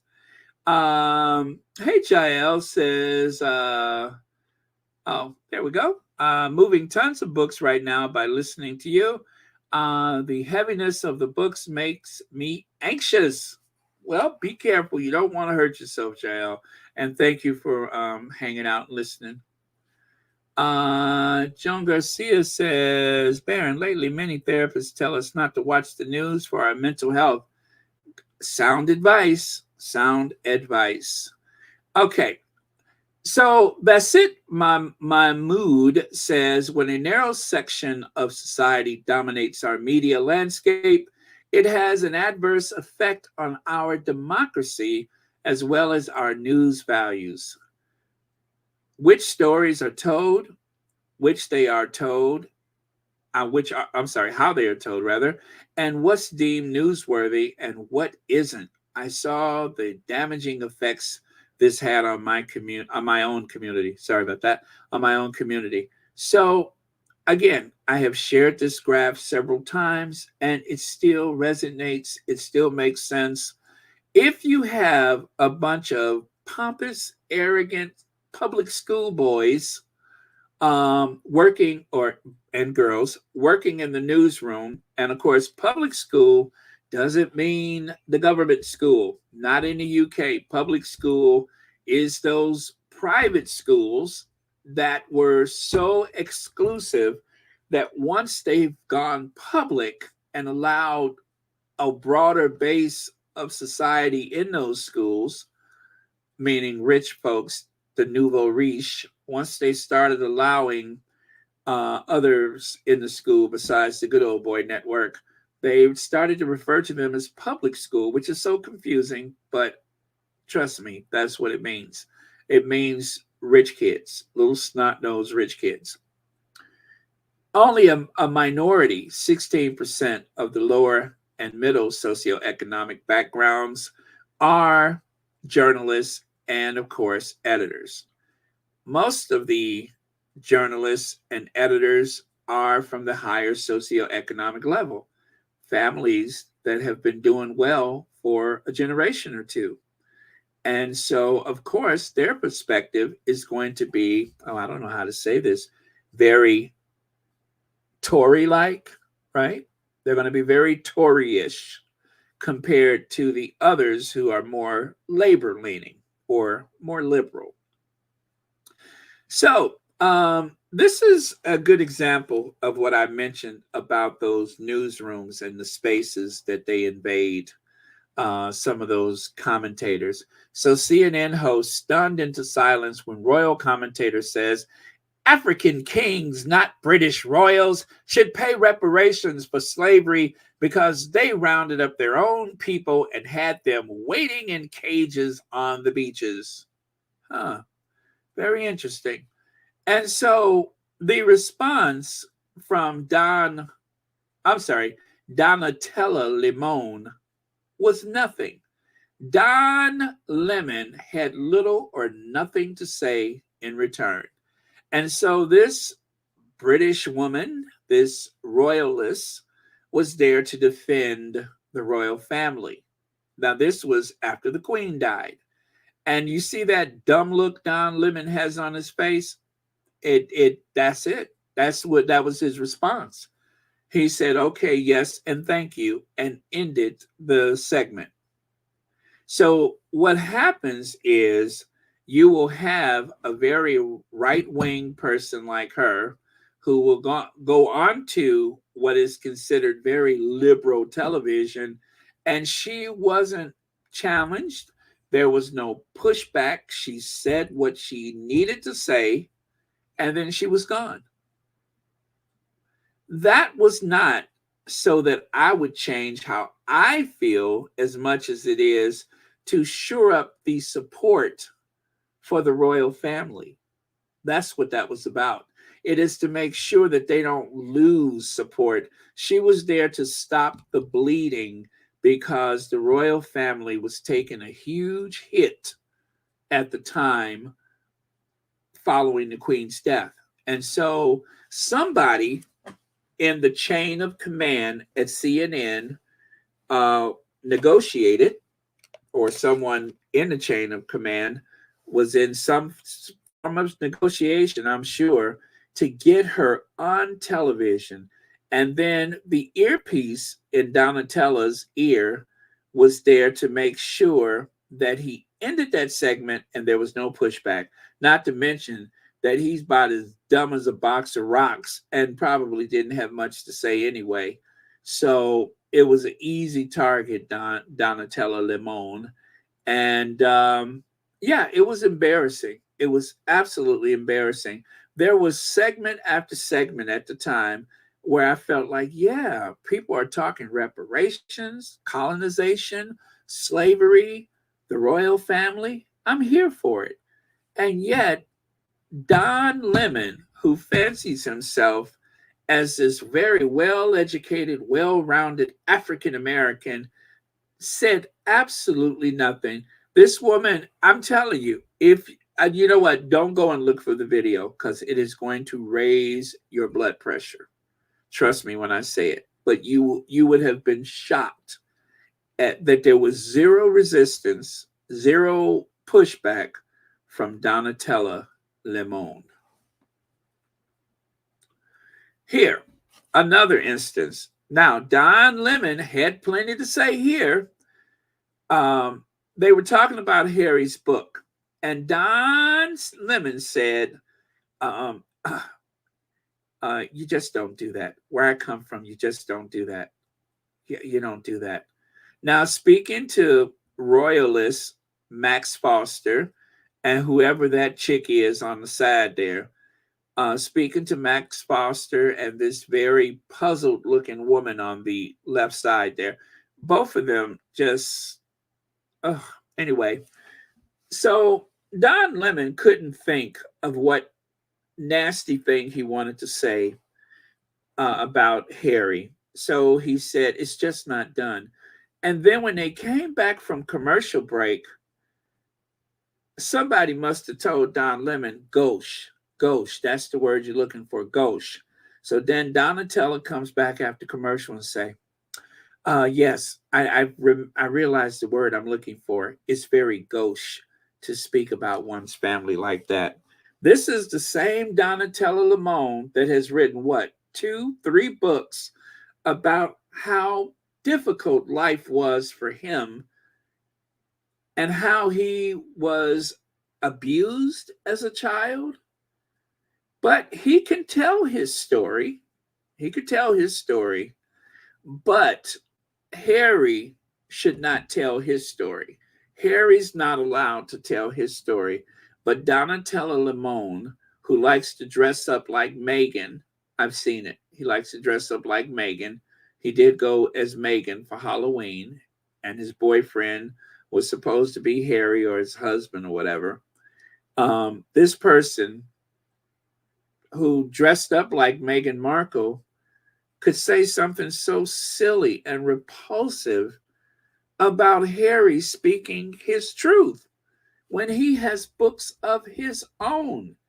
And he said that to Max Foster and whoever the young lady is.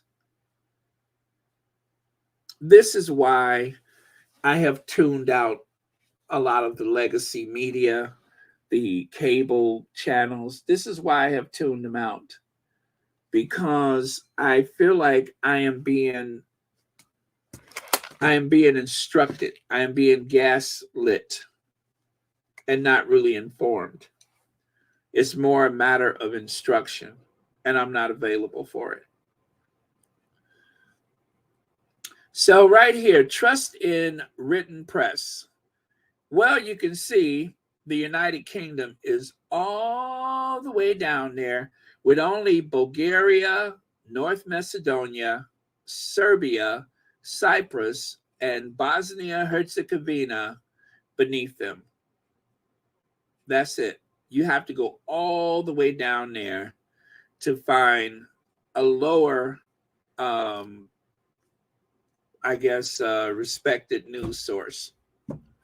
UK ranks 32 out of 37 countries in Europe when it comes to people's trust in their written press, according to the latest annual EBU HQ survey. Here's the graphic.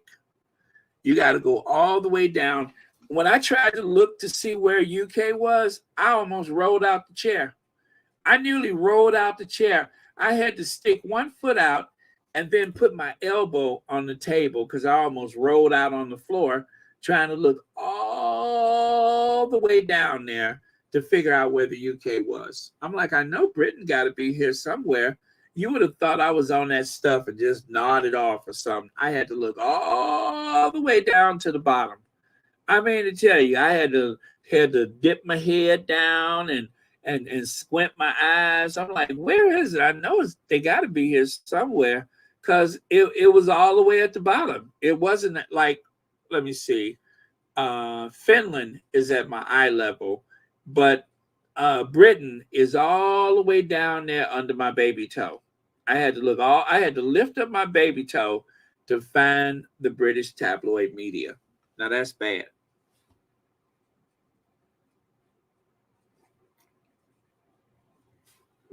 That's bad when you have to start crawling down on all fours to find the UK's line on the graph. So, but I found it.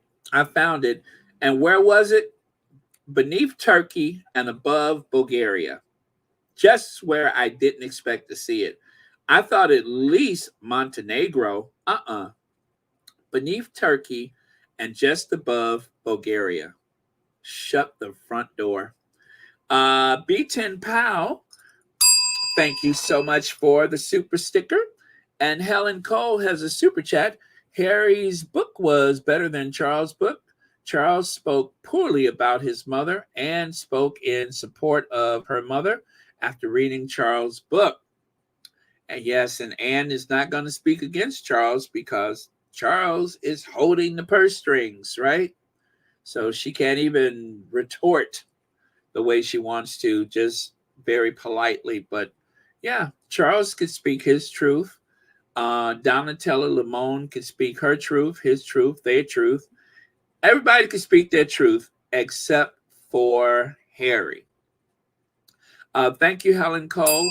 Thank you for watching Royal Sussex. Thank you, B10 Powell, for watching Royal Sussex.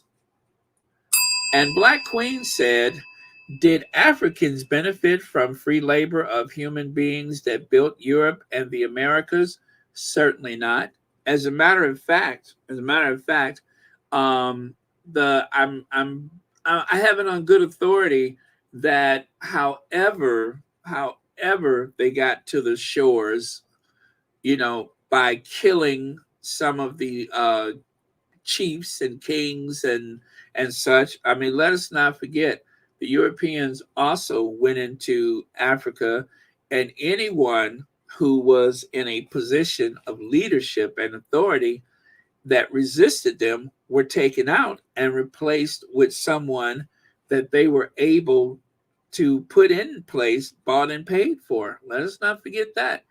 Along with dividing and conquering, they were also very adept at putting in a puppet government. And as we have found out from the newest writer at the Daily Mail, it seems like a lot of people can be bought and sold, or have their price, if you will, as evident by the new writer at the Daily Mail. There's always someone who is going to work against their own kind. That happens all the time. Not surprised. Thank you so much, Black Queen. TV says, oh, it's a super sticker. Thank you so much for the super sticker. And thank you for watching Royal Sussex. Okay. All right, so let me go to the next page here. So some media groups are just good for wiping your behind, and others you'll find, this is the Big Six. If you guys don't know about the Big Six, there are 6 prominent news groups or entertainment media groups in the United States. There's Comcast Universal, Disney, CBS, Viacom, News Corp, which is Murdoch, and then, of course, AT&T, which is also something, and something. So it's kind of odd to try to keep up with these because, some of these we have grown up with and we don't know who is actually the parent company, right? Like, I knew that Warner was the parent company of CNN, right? But I don't know who bought out CNN. So it's hard to keep up with it. And like here, I see that Disney owns, what is it? CNN, ESPN. No, I'm sorry, ESPN, not CNN. Lifetime. Gosh, they own a lot of stuff. And sometimes they sell off portions of the business, so you really can't keep up. But if you guys remember, back in the 70s, they used to show the Disney stuff on NBC. I only recognize Disney from NBC. Now the mouse owns ABC. It's hard to keep up with them. But there are 6 very large media groups that own 90% of what we consume over the airways. 90%.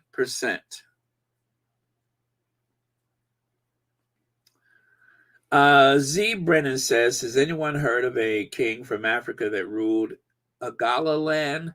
King attached Obani, and had lots of do's and don'ts. He was one of Africa's kings that Queen Elizabeth wanted to dethrone. An operative word, one of them, just one of them, I'm sure. No, I've never heard of that one, but I will definitely, if I remember, I will definitely read more about it. Thank you so much for sharing that. Let me see. Maybe from Ghana or Nigeria. I will ask the lady from Ghana. Oh, very cool. Thank you so much. All right. Okay, let me go to the next one.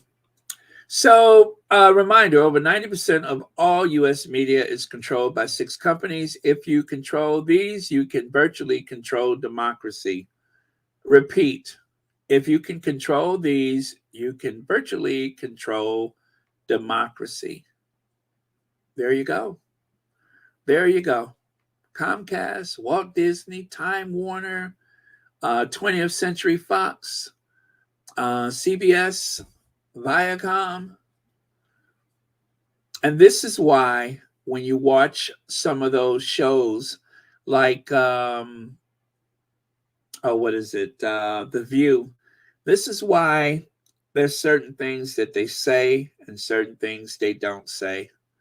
Because there's a producer in that earpiece in their ear that is telling them, don't say this, don't say that. There's also a lawyer in their ear saying, don't say this, don't say that. There's also someone in their ear saying, ask this and ask that. That's why I don't bother with it. Nicole Tannis, I saw that. That is good news. I also noticed who was not there for the occasion, but then again, I'm not surprised. So, right here, makes no mistake, it is an insult. Fleet Street jury says Meghan and Harry can expect no mercy after their stunning decision to go rogue and quit. You guys remember that? Make no mistake, it's an insult. They can expect no mercy.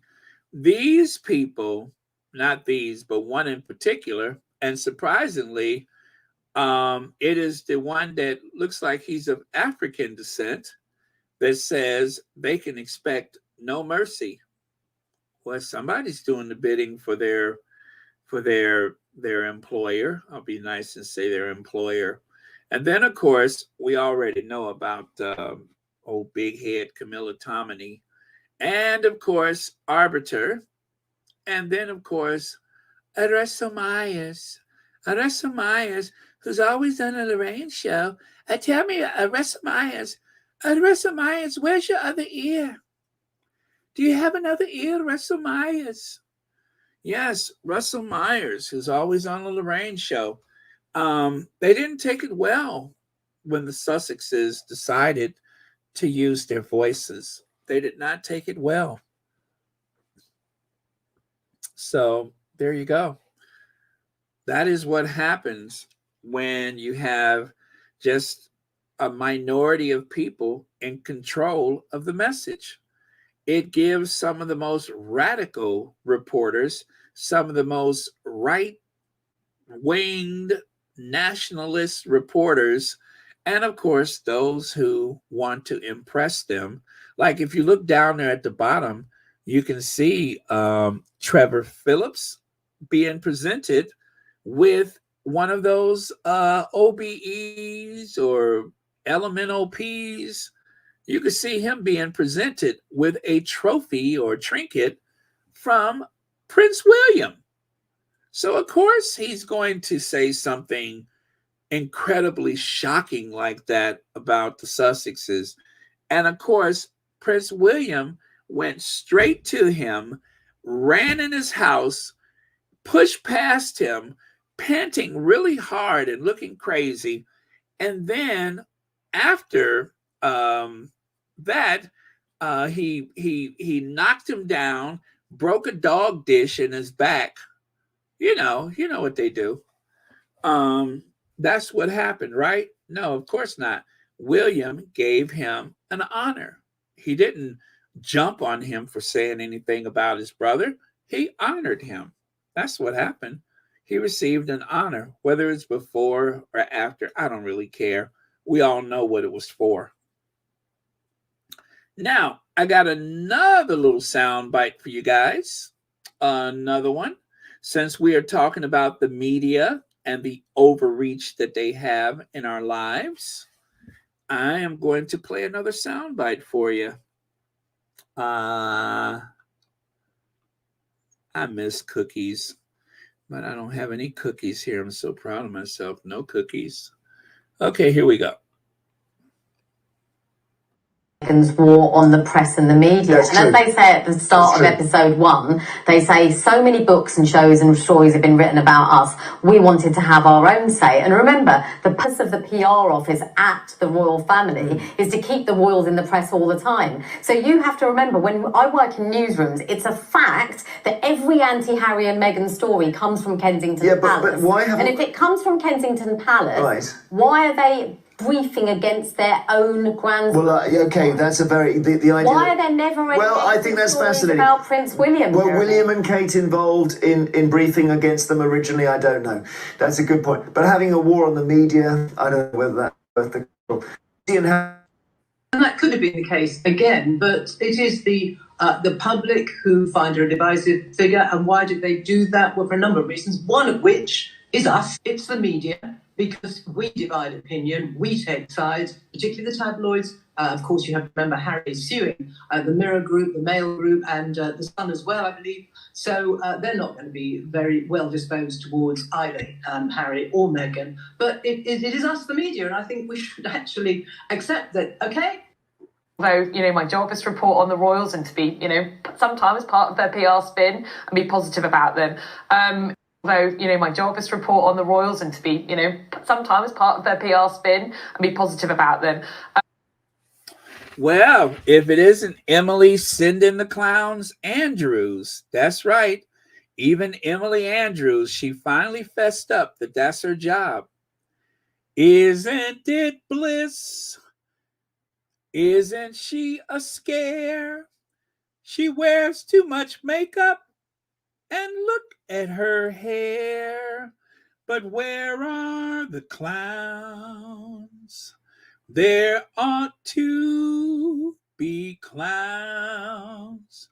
Well, Emily is here. Yes, Emily, send in the clowns. Let's see here. There she is. Send in the clowns. Emily, send in the clowns Andrews. Her hair is flat.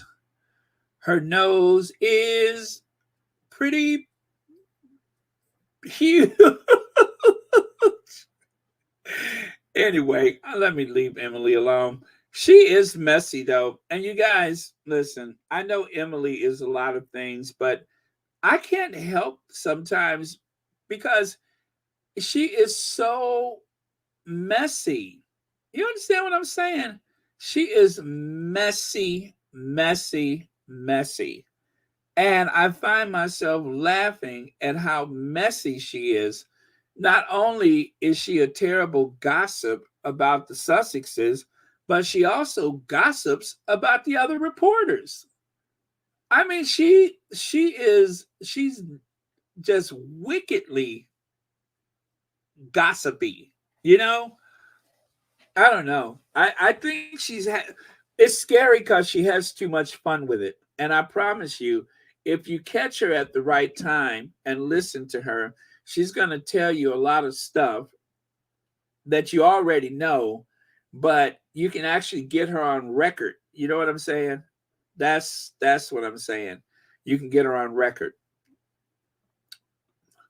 Okay. And then, of course, let us not forget when they lost their minds because once again, the New York Times dare to call out the British press. My God, the New York Times publishes a shameful trashing of Britain and our royal family, including demand for the monarchy to be dismantled. This is what the Sussexes have done with all their lies, made the world view us as a bunch of callous racists. Duh. Not everybody, but the press. Yeah. The royal family, well, I mean, history speaks for itself. Yeah. But it was a column by Roxane Gay. It was called When Harry Met and Married the American Actress Meghan Markle. When Harry Met Meghan, I think is the title of it. They got really upset about that. They were furious. So one of my favorite columns, of course, and there's Roxanne, I don't give a rip gay. She called them out. The New York Times printed it, and they got very, very angry. And then, you know what, guys? Take a look at this. Paranoid Harry lost friends over unlawful stories. William, BBC lies ruin mother's life.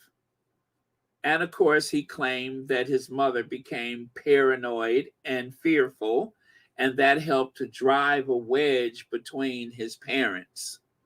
Isn't it something? Paranoid or paranoia used with both the mother and the son that actually has been trying to live up to her legacy and protect her memory. Interesting. And again, I'm going to say this. I wonder how much or what the price was or what was offered. How is it that William is okay with everything that seems to have been said or done about his mother, and he doesn't push back at all? Only Harry protects Diana's legacy and her memory. William seems to be a product of the institution. It makes you wonder, what is it about William, or what is it about his past? What is it about his future that he is willing to totally throw his mother under the bus? Why is it he will just clearly throw his mother under the bus? Why would he forfeit any, claim to her legacy? Why would he forfeit the claim of his mother's legacy? He just forfeits it and doesn't seem to be the least bit concerned about how his mother is remembered, who remembers her, the things that were important to her. None of that seems very important. Uh-oh. Uh-oh. Uh-oh. All right. Let me see if I can find it. Uh-oh, hot off the presses. Okay, let me check for myself. Oh boy, I'm kind of glad I came on later today. I had my aunt today, so it was necessary. And but still, I'm kind of glad. So I'm looking for it.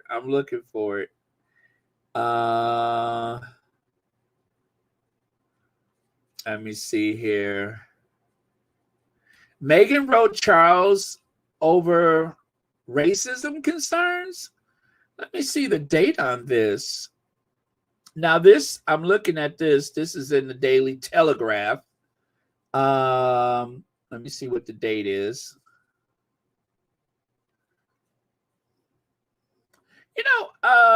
Okay. Saturday, the 22nd of April. Okay, so the date is right. So it says the Duchess of Sussex expressed her concerns about unconscious bias in royal family in a letter to the king. The Daily Telegraph can reveal. It is understood that the correspondence was sent in the wake of the March 2021 Oprah Winfrey interview, in which the Duchess alleged that a member of the royal family had speculated about the color of her unborn son's skin. A source has said that the Duchess feels she has not received satisfactory response to her concerns, and that is believed to be one factor in her decision not to attend the coronation on May 6th. It is understood that her letter has sent, it is understood that her letter was sent in reply to one from the king. He is believed to be the only senior member of the royal family to make contact with the Duchess after the interview. The Prince of Wales, he is understood to have expressed sadness over the chasm that had emerged between the two sides of the royal family. He is said to be disappointed that the Duke and Duchess felt the need to make such a high profile and damaging allegation.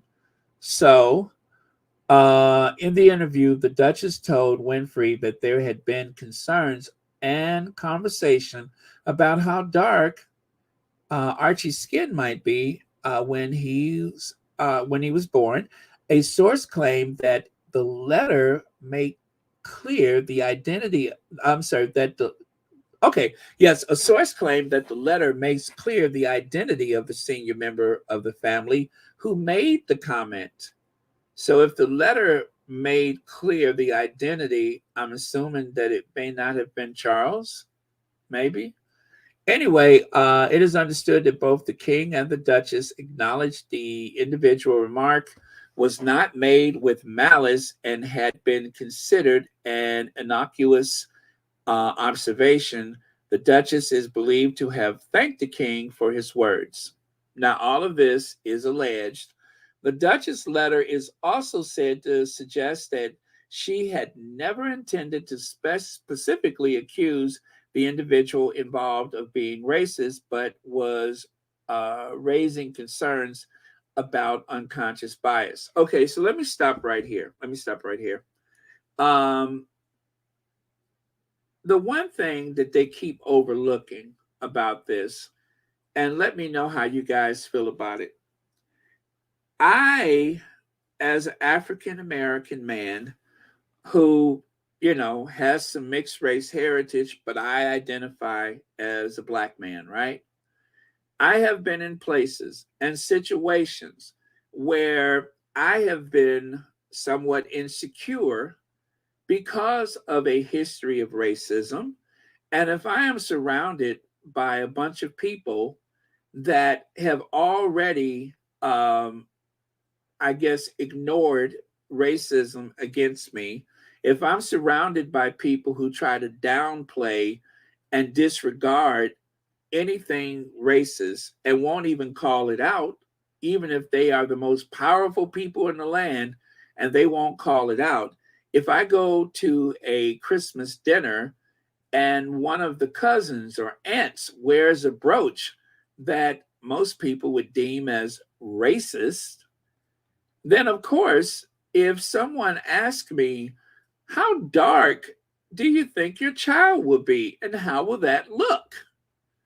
Of course, I am going to be very upset about it. I am going to be a bit confused and hurt and even very cautious at that point. That movie Get Out was to inform people of how it feels to be the minority in a group, especially a group that, through no fault of their own, represent the very worst of the institution of racism and colonization and slavery.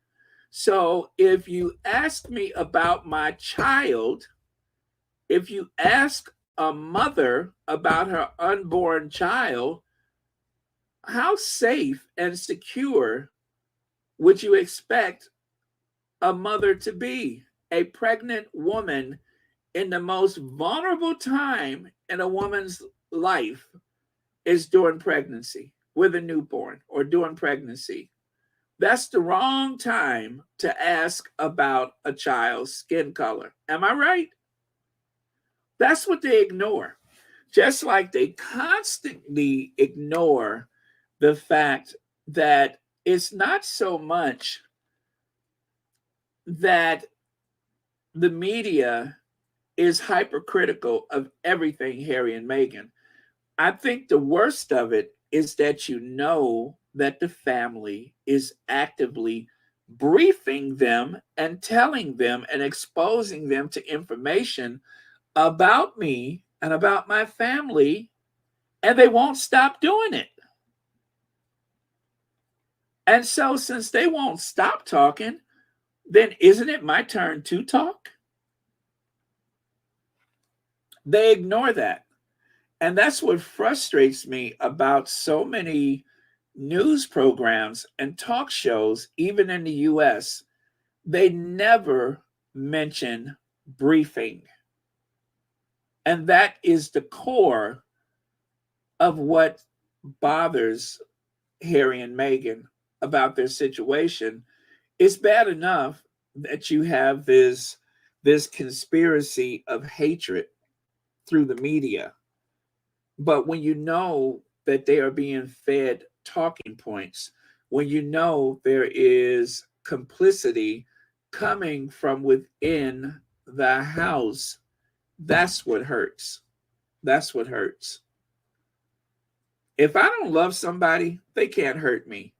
But if I love someone and I trust someone, that hurts. That person can hurt me. If I've trusted you and I love you, that's when you hurt me.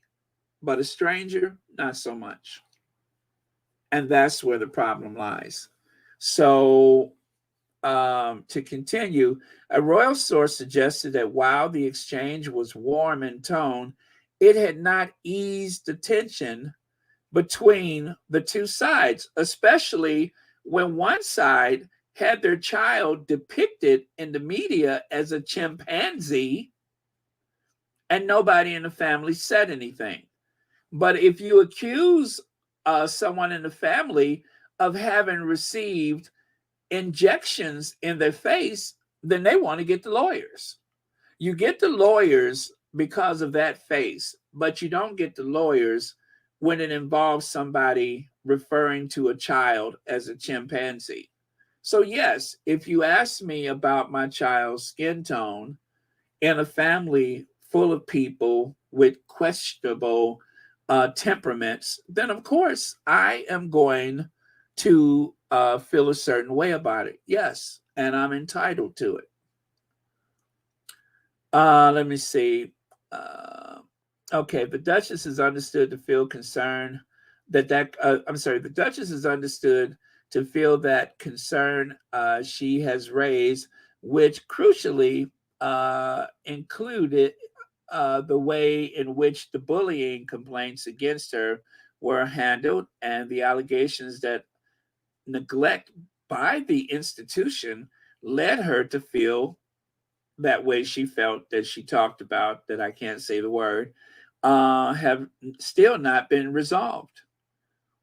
It was confirmed earlier this month that the Duke would attend the King's coronation on May 6th alone, as the Duchess had opted to remain at home in California with their children.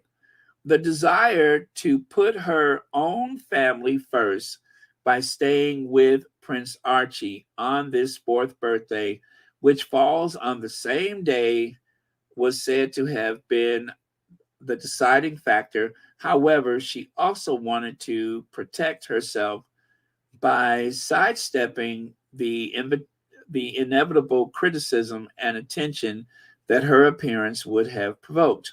Royal sources, oh God, royal sources, God help me, indicated that they had never expected the Duchess to fly over. And then it continues on page 2, and I don't see page 2 here. So I only have the page 1. But anyway, that is the article as it appears on Twitter. It's a screenshot of the page of a newspaper. So, okay. All right. So let me get back to you guys. Sorry about that, but that is what is going to be in tomorrow's paper, which has come out tonight. Aquarius, cool. Thank you so much for the super sticker, and thank you for watching Royal Sussex. Boy, you guys, it is 2 hours, 22 minutes. I didn't mean to go this long. Baron, do you remember the photo that showed us of the current Prince of Greece and his grandchildren? I always thought it was Prince Philip who might have had concerns about the skin color. Well, they said no. They made it a point to say it wasn't Philip and it wasn't the Queen. I say it was likely William. As I've said many times, if there is someone in your family who wants to shake you up the most, it is usually a sibling which has been jealous and combative their entire existence of your life. And I just don't see that coming from anybody but him. And even though it may have been said in a soft tone and without malice, I think it was exactly that. I think it was nasty, and the intention was to be a pain in the neck. Oh, good. Thank you for the update. Thank you for the update. Thank you, Shirley Kearney. I that's just the way I see it. If I'm surrounded by a bunch of others, I'll say euphemistically, if I'm surrounded by a bunch of others and I hear a conversation like that, do you know that'll be all I thought about for the next 24 hours? That'll be all I thought about. If you're in a situation like that, people have two choices. They can make you feel uh, let me say this. They can make sure that they don't say anything that would be so provocative that you feel insecure, or they could say whatever they feel would make you feel very insecure and unwanted and othered. Let me see here. Christopher, let me see. Porthmont, what a guan pizza. Let me see. Your boy Christopher is in the house. Okay. How you doing, Christopher? So you just got here. Thank you so much for stopping in. And thank you for watching Royal Sussex as per usual. Yes, Connie Balmer. Aggression and almost choking a sibling is beyond jealousy. Yeah. Like I said, I've always said, I believe it was likely William. Okay. William fears for trouble Harry. Will's my fears for fragile Harry, which goes along with what I just said, paranoid Harry, paranoid. It's like the playbook. That is the playbook. And then, of course, the one that I thought was the worst is you're going to lose this war with the royals, Meghan, and you're going to lose it big. How ominous is that? Exactly what does you mean? Okay, and Camilla, very glamorous private party, Dame Judi Dench, Piers Morgan, Claudia Winkleman, Jeremy Clarkson joined the Queen Consort at all-star studded Mayfair lunch. Again, there's the connection with the royals and otherwise. So, on a lighter note, let's celebrate King's coronation at Tesco's Finest, which is a grocery store. They thought it to be a bit amusing to put a sign like this near the tampons, the Tampax, and the other hygiene products. And of course, when I saw that, I said, well, don't I have a picture of a tiara that involves the same theme?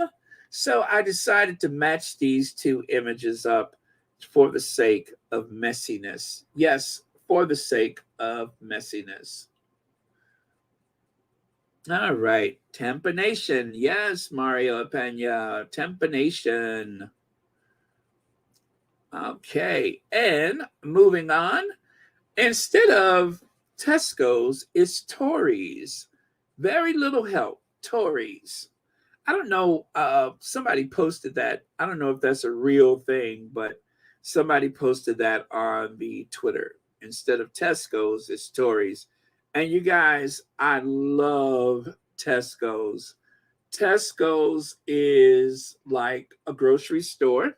It's almost like a bodega. If you've ever been to New York, it's like a bodega, but not crowded and piled to the ceilings with products. But it's like a bodega. They do have like food in the refrigerator that is not frozen. You could heat and eat. They have everything from sushi to macaroni to lasagna, sandwiches. They have a coffee service with all kind of pastries and treats. It is called Tesco's finest. The the M&S store, they sell similar stuff, right? Help me out, somebody from the UK. M&S, Tesco's. Well, M&S is Marks and Spencer's. They're a department store, but they have these M&S stores, which are like the Tesco's. So I think they're pretty much similar. But yeah, it's like a convenience store or little grocery store in one. And for a tourist, if you want like a big salad and you want to add other ingredients, you can buy a salad and buy like, cold fried chicken breasts and cut it up and add it to the salad if you think it's not enough meat, that kind of stuff. So very cool. Mark and Spencer is more expensive. It seemed like it would be, right? Because of its links to the department store. Yes, Sainsbury. Yeah, you guys got a lot of stores like that. You have the Sainsbury, Mark and Spencer, M&S. Isn't there another one? Primark? I've never been to the Primark. But I've been to M&S. I've been to the Tesco's, which is my favorite. And the Sainsbury, not so much. Not so much. Okay, and so to close things out today, you guys, don't be afraid to leave the table when respect is no longer served. That is supposedly a quote from Nina Simone. Don't be afraid to leave the table when respect is no longer served. That is words to live by. You don't be afraid. You push away from that table and you find someplace else to go. Don't stick around for disrespect. Helen Cole says Harry did not know how to push back against his family and firm. He did not know how to stand up for himself and fight back. Now he learned how to stand up against Charles and Dole William. Thank you so much for that, Helen Cole. And I say that is 100% right. Harry accepted his situation as inevitable. And it took someone like our Duchess to show him that there's a world out there and there's a way you can do the work that you do. You can have this platform and you'll be okay. You'll be okay. I picture both Harry and Meghan at a point in their lives when they were both looking for each other and they just didn't know. They didn't know that they were looking for each other, but they found each other and then it all became clear. I like to do this. You like to do that. We can do that together. We can start a family together. We can make this work. And they did. Hours and hours of discussion, laughing, cooking, experiencing the world together. And then eventually the big day came. And unfortunately, there were certain people within the institution that did not see a happy ending possible for them. But even though they had tried so hard to destroy them, just like the pressure that it takes to turn a simple piece of carbon into a diamond, that's exactly what has happened with the Sussexes. They have become bright and brilliant and the hardest substance in the world. So that is the story. And they will live happily ever after. So thank you, Helen Cole. And thank you for watching Royal Sussex. And with that, you guys, remember, tomorrow is Earth Day. So please, you know what? I don't know what's happening today. I have been very philosophical, which is odd because usually I'm just not that bright. So if you figure out what's going on, please let me know. So that way, when I need it, I can recall this and be able to do it again. But for now, I'm just like, where's these words coming from? But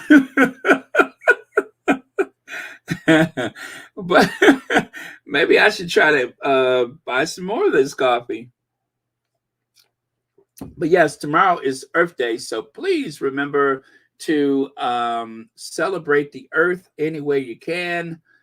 pick up some paper off the ground or learn about how you can be a better citizen. I don't know what that means, but tomorrow is Earth Day. So I know it's a very big world, and sometimes we feel like we're all alone. But remember, we all have each other, right? We all have each other. You're never so alone. And as long as I can be here, I will be here.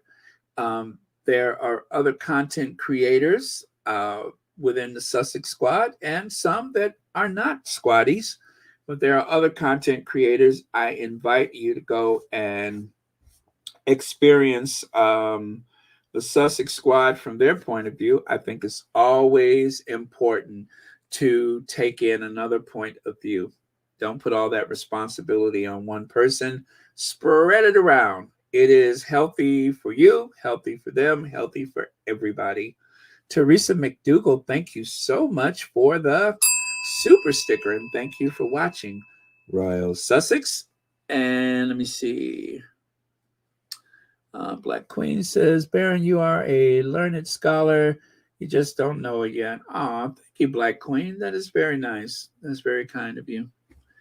Let me see here. Yeah, there you go. There you go. Spread the love around. There's some good content creators out there, and I am here for it. Tomorrow, I think Celibici will be back. You guys know I love Celibici, and I think they'll be back tomorrow. So I always look forward to waking up on Saturday and Celibici is on. They gave me quite a few things that I have used over and over again. Like the one that made me literally spit up a glass of water was this one. They said something about Kate doing those jazz hands. And I visualized Kate with those hands flailing about. And so, of course, I wasn't satisfied until I found a photo that I can insert Kate into with those said jazz hands. So that's why I love Celibici. They are a riot.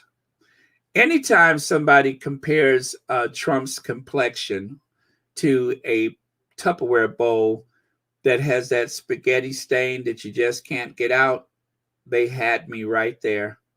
At that point, I knew I was in love. Thank you, Misty Blue. She's back, by the way. You guys, I don't know if you know this, but Claudia Bolin had a bad chest infection and she was out for like a week or two, but she's back, and she said that she has to pause and edit because of these coughing fits that she's having. But there has been a chest thing that goes around or has been going around that has nothing to do with the pandemic. Is just a very bad chest cold. And so it has been hard on a few people. I know a few people who have been sick and have been sick for a while, but it had nothing to do with the pandemic. So it's just a reminder that illness still happens with or without a global pandemic. Let me see here. John Youngblood says, thank you, Baron. During this episode, I have spewed, what is this sown? Okay, I'm sorry. I have sown peppers, tomatoes, celery, eggplant, and broccoli. Thankful to God and thankful for this earth that allows the miracle of growing your own food. Oh, you've grown. I think you said sown. Well, yeah, I think that's the right word, right? Yeah. So well, thank you, John Youngblood. And growing your own food. I think that is so important. And you know what? You just reminded me, because I took some, what do they call them? Scallions, some people, or the green peppers. I took the bulb of a green pepper, actually a couple of them, and I planted them and I let them grow the entire summer. And then I started going out to the garden and nipping a few of them and cutting them up into my food. And I think I'm going to do that again. You just reminded me to do that. But yeah, and it was nice to have that I've grown myself. So Yeah, and you guys, you don't have to have a big space. If you just have a patio or a balcony, you can grow some herbs or onions or something like that for your kitchen, and have some fresh ingredients. Dill, I love dill. You can grow those things this summer and just add them to your meals. So thank you so much, John Youngblood. You've just taught us to fish. Now, if you had just sent us some vegetables, you could have fed us for a day. But now you have made us fishermen and women for life. Thank you very much. Not quite, not quite. Just a little bit of earth that I can turn over, but not much of one. But yeah, I do grow some things, or have grown some things. So, but yeah, I was glad I did that, because I was looking at it, I was about to throw it away. I'm like, wait a minute, I can plant this. And I did that, and that was like really the first time I planted vegetables and actually ate them. So, and of course, I don't use any like pesticides or anything. So it was cool. Mary Hiker. Oh, sorry about that. Well, anyway, you're here now. Thanks for saying hi.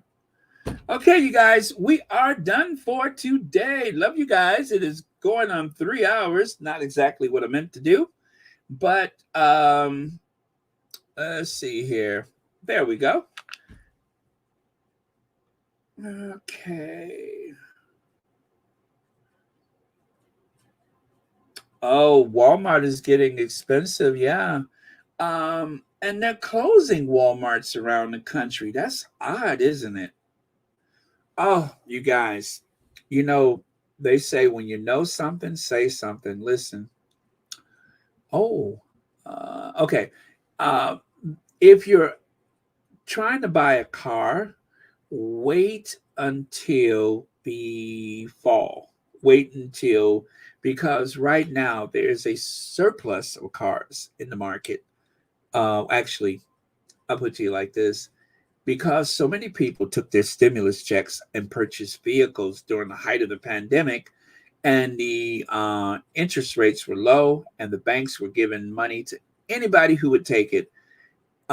They said that the price of vehicles are artificially high. Wait until the fall, because a lot of these dealers are going to go belly up because they paid too much for vehicles, because they thought they would be able to sell them for even a higher price. I tell you what, let me see. I'm going to tell you, I'm not going to put a link.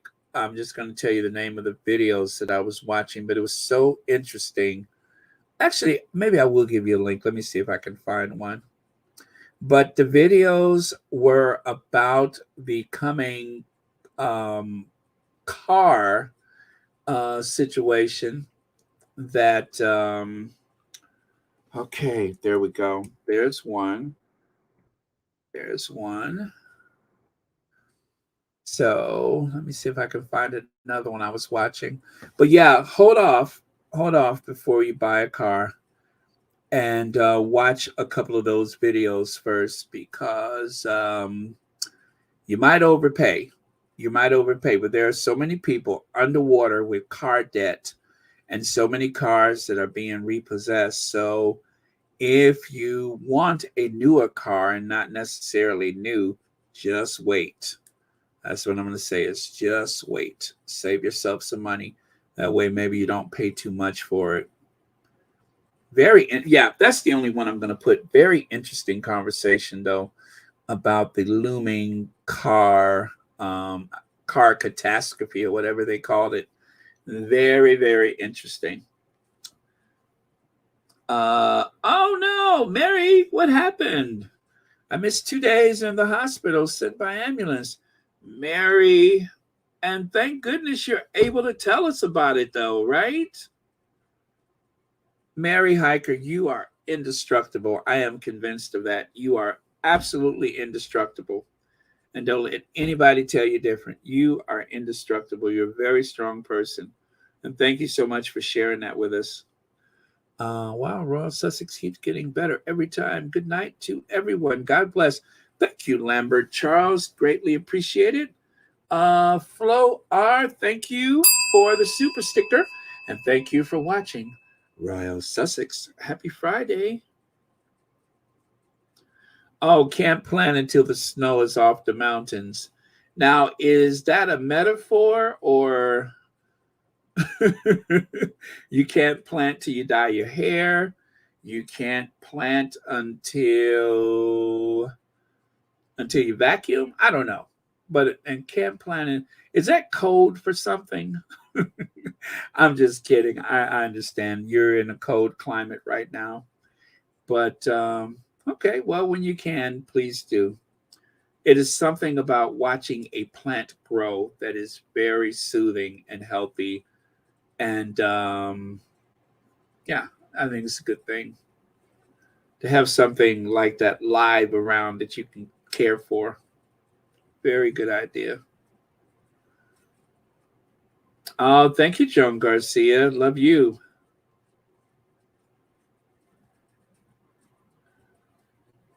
Uh, 1960. You know, I don't want to commit to that because I'm not sure what my schedule is going to be look like because, of course, as much as I love baby Archie, there is the messiness that is going to surround that event, and Harry is going to be at that event. So definitely I will be on, but I doubt if it's going to be a marathon. So yeah, I don't want to commit to that. Especially if there's a lot of news like the day before, something like that. I don't know how long I'll be on the day before. So yeah, I don't want to commit to that. Oh, thank you, Misty Blue. I'm glad you're here. Yeah, and you know what, guys? One thing about this that makes it so easy is that I stopped trying to fit a certain point in the day, and you know, when I have other things that I have to do, like today I had my aunt, and yesterday I had an appointment that I would be able to do that and not, you know, commit to a certain time. So I'm glad to be able to do that. Mary says, let me see. I'm back, not a heart attack, angina caused by stress. Oh, okay. I told you, Mary, you're indestructible. You are indestructible.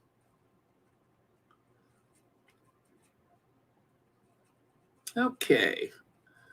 All right, you guys. Thank you so much. Love you guys. And of course, love our queens. Doria, Diana, love our queens. Okay. And with that, I'll be looking for the last word. Oh, sounds perfect. Good night, all my dear squatties. Perfect last word. Thank you so much, Joseph Berno. And with that, I am going to cue Ginger Avenger, and I will see you all tomorrow.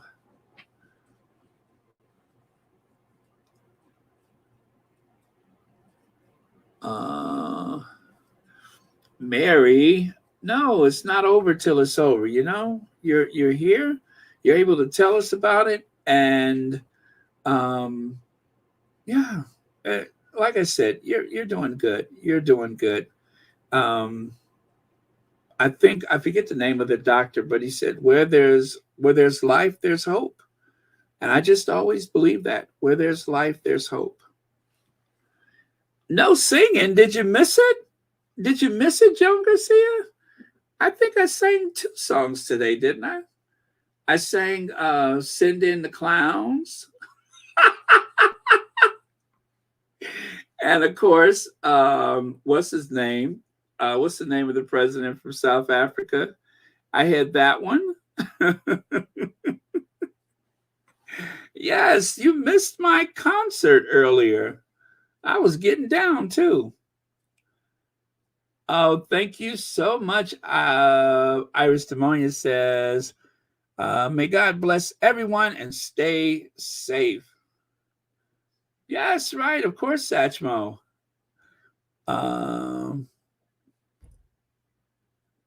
Yes, absolutely, Mary. And thanks for sharing that. And I'm glad that you told us. I really am, because um, that's what we're here for. We're here to support each other. We are here to support each other.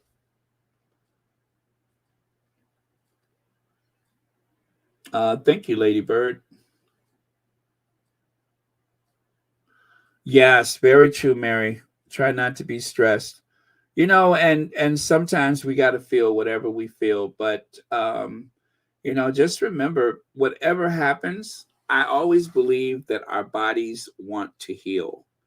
No matter how traumatic a situation, our bodies always want to heal. Our bodies always want to be well. So remember that the human body is an amazing machine, and it always wants to be better, not worse. So that's why you have to believe in the process of healing and have faith. Trust the Maker to heal you. That's what I've always done. That you have to trust and believe.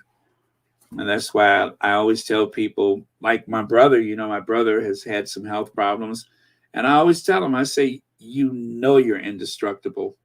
And believe me, for everything he's been through, it's amazing how well he's doing. And that's because he has, the determination, not so much what I say, is what he feels about himself. And that's what makes the difference.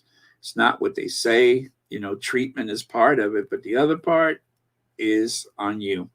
So just remember, your body always wants to be well. Your body wants to heal, not to, be distressed or ill or anything like that. Your body wants to heal. So let your body do what it wants to do, and you have faith. And trust me, it always works out better that way. Okay. Good night, Connie Balmer. All right, you guys. 2 hours and 50 minutes on a Friday night. Thank you all so much for being here. And I will see you all tomorrow. It is some interesting stuff coming up, and I am here for it, the messy and the sublime. I am here for every bit of it.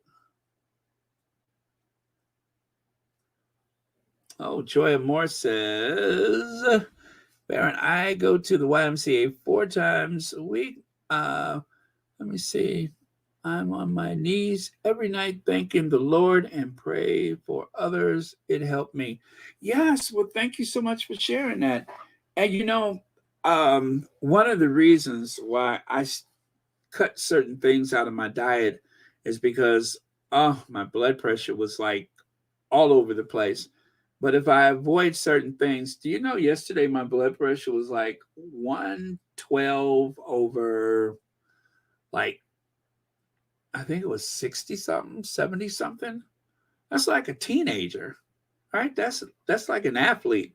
And trust me, I'm not an athletic person, but just changing a couple of things helped out a whole lot.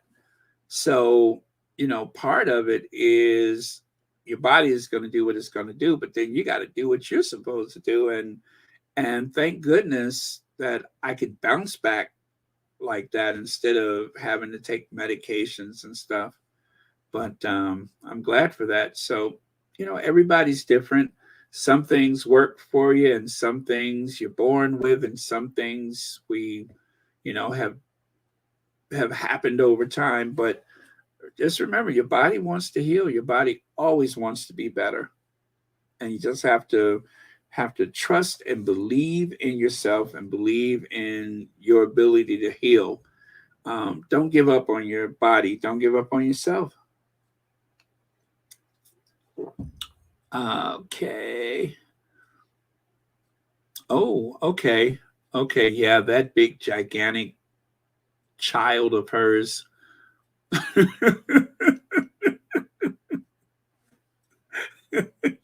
Okay, don't get me started about him again. We'll be here all night.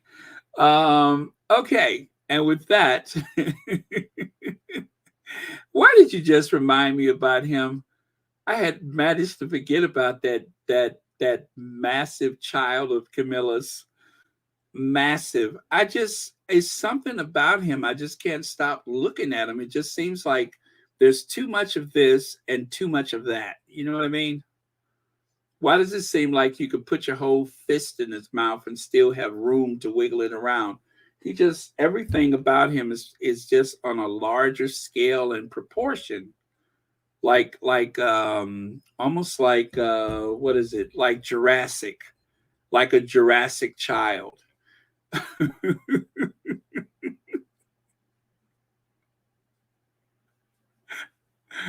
Oh man. Okay, I am done. I'm not going to say anything about that person until tomorrow. And thank you guys. All right. So let's cue Ginger Avenger, and I will see you all tomorrow.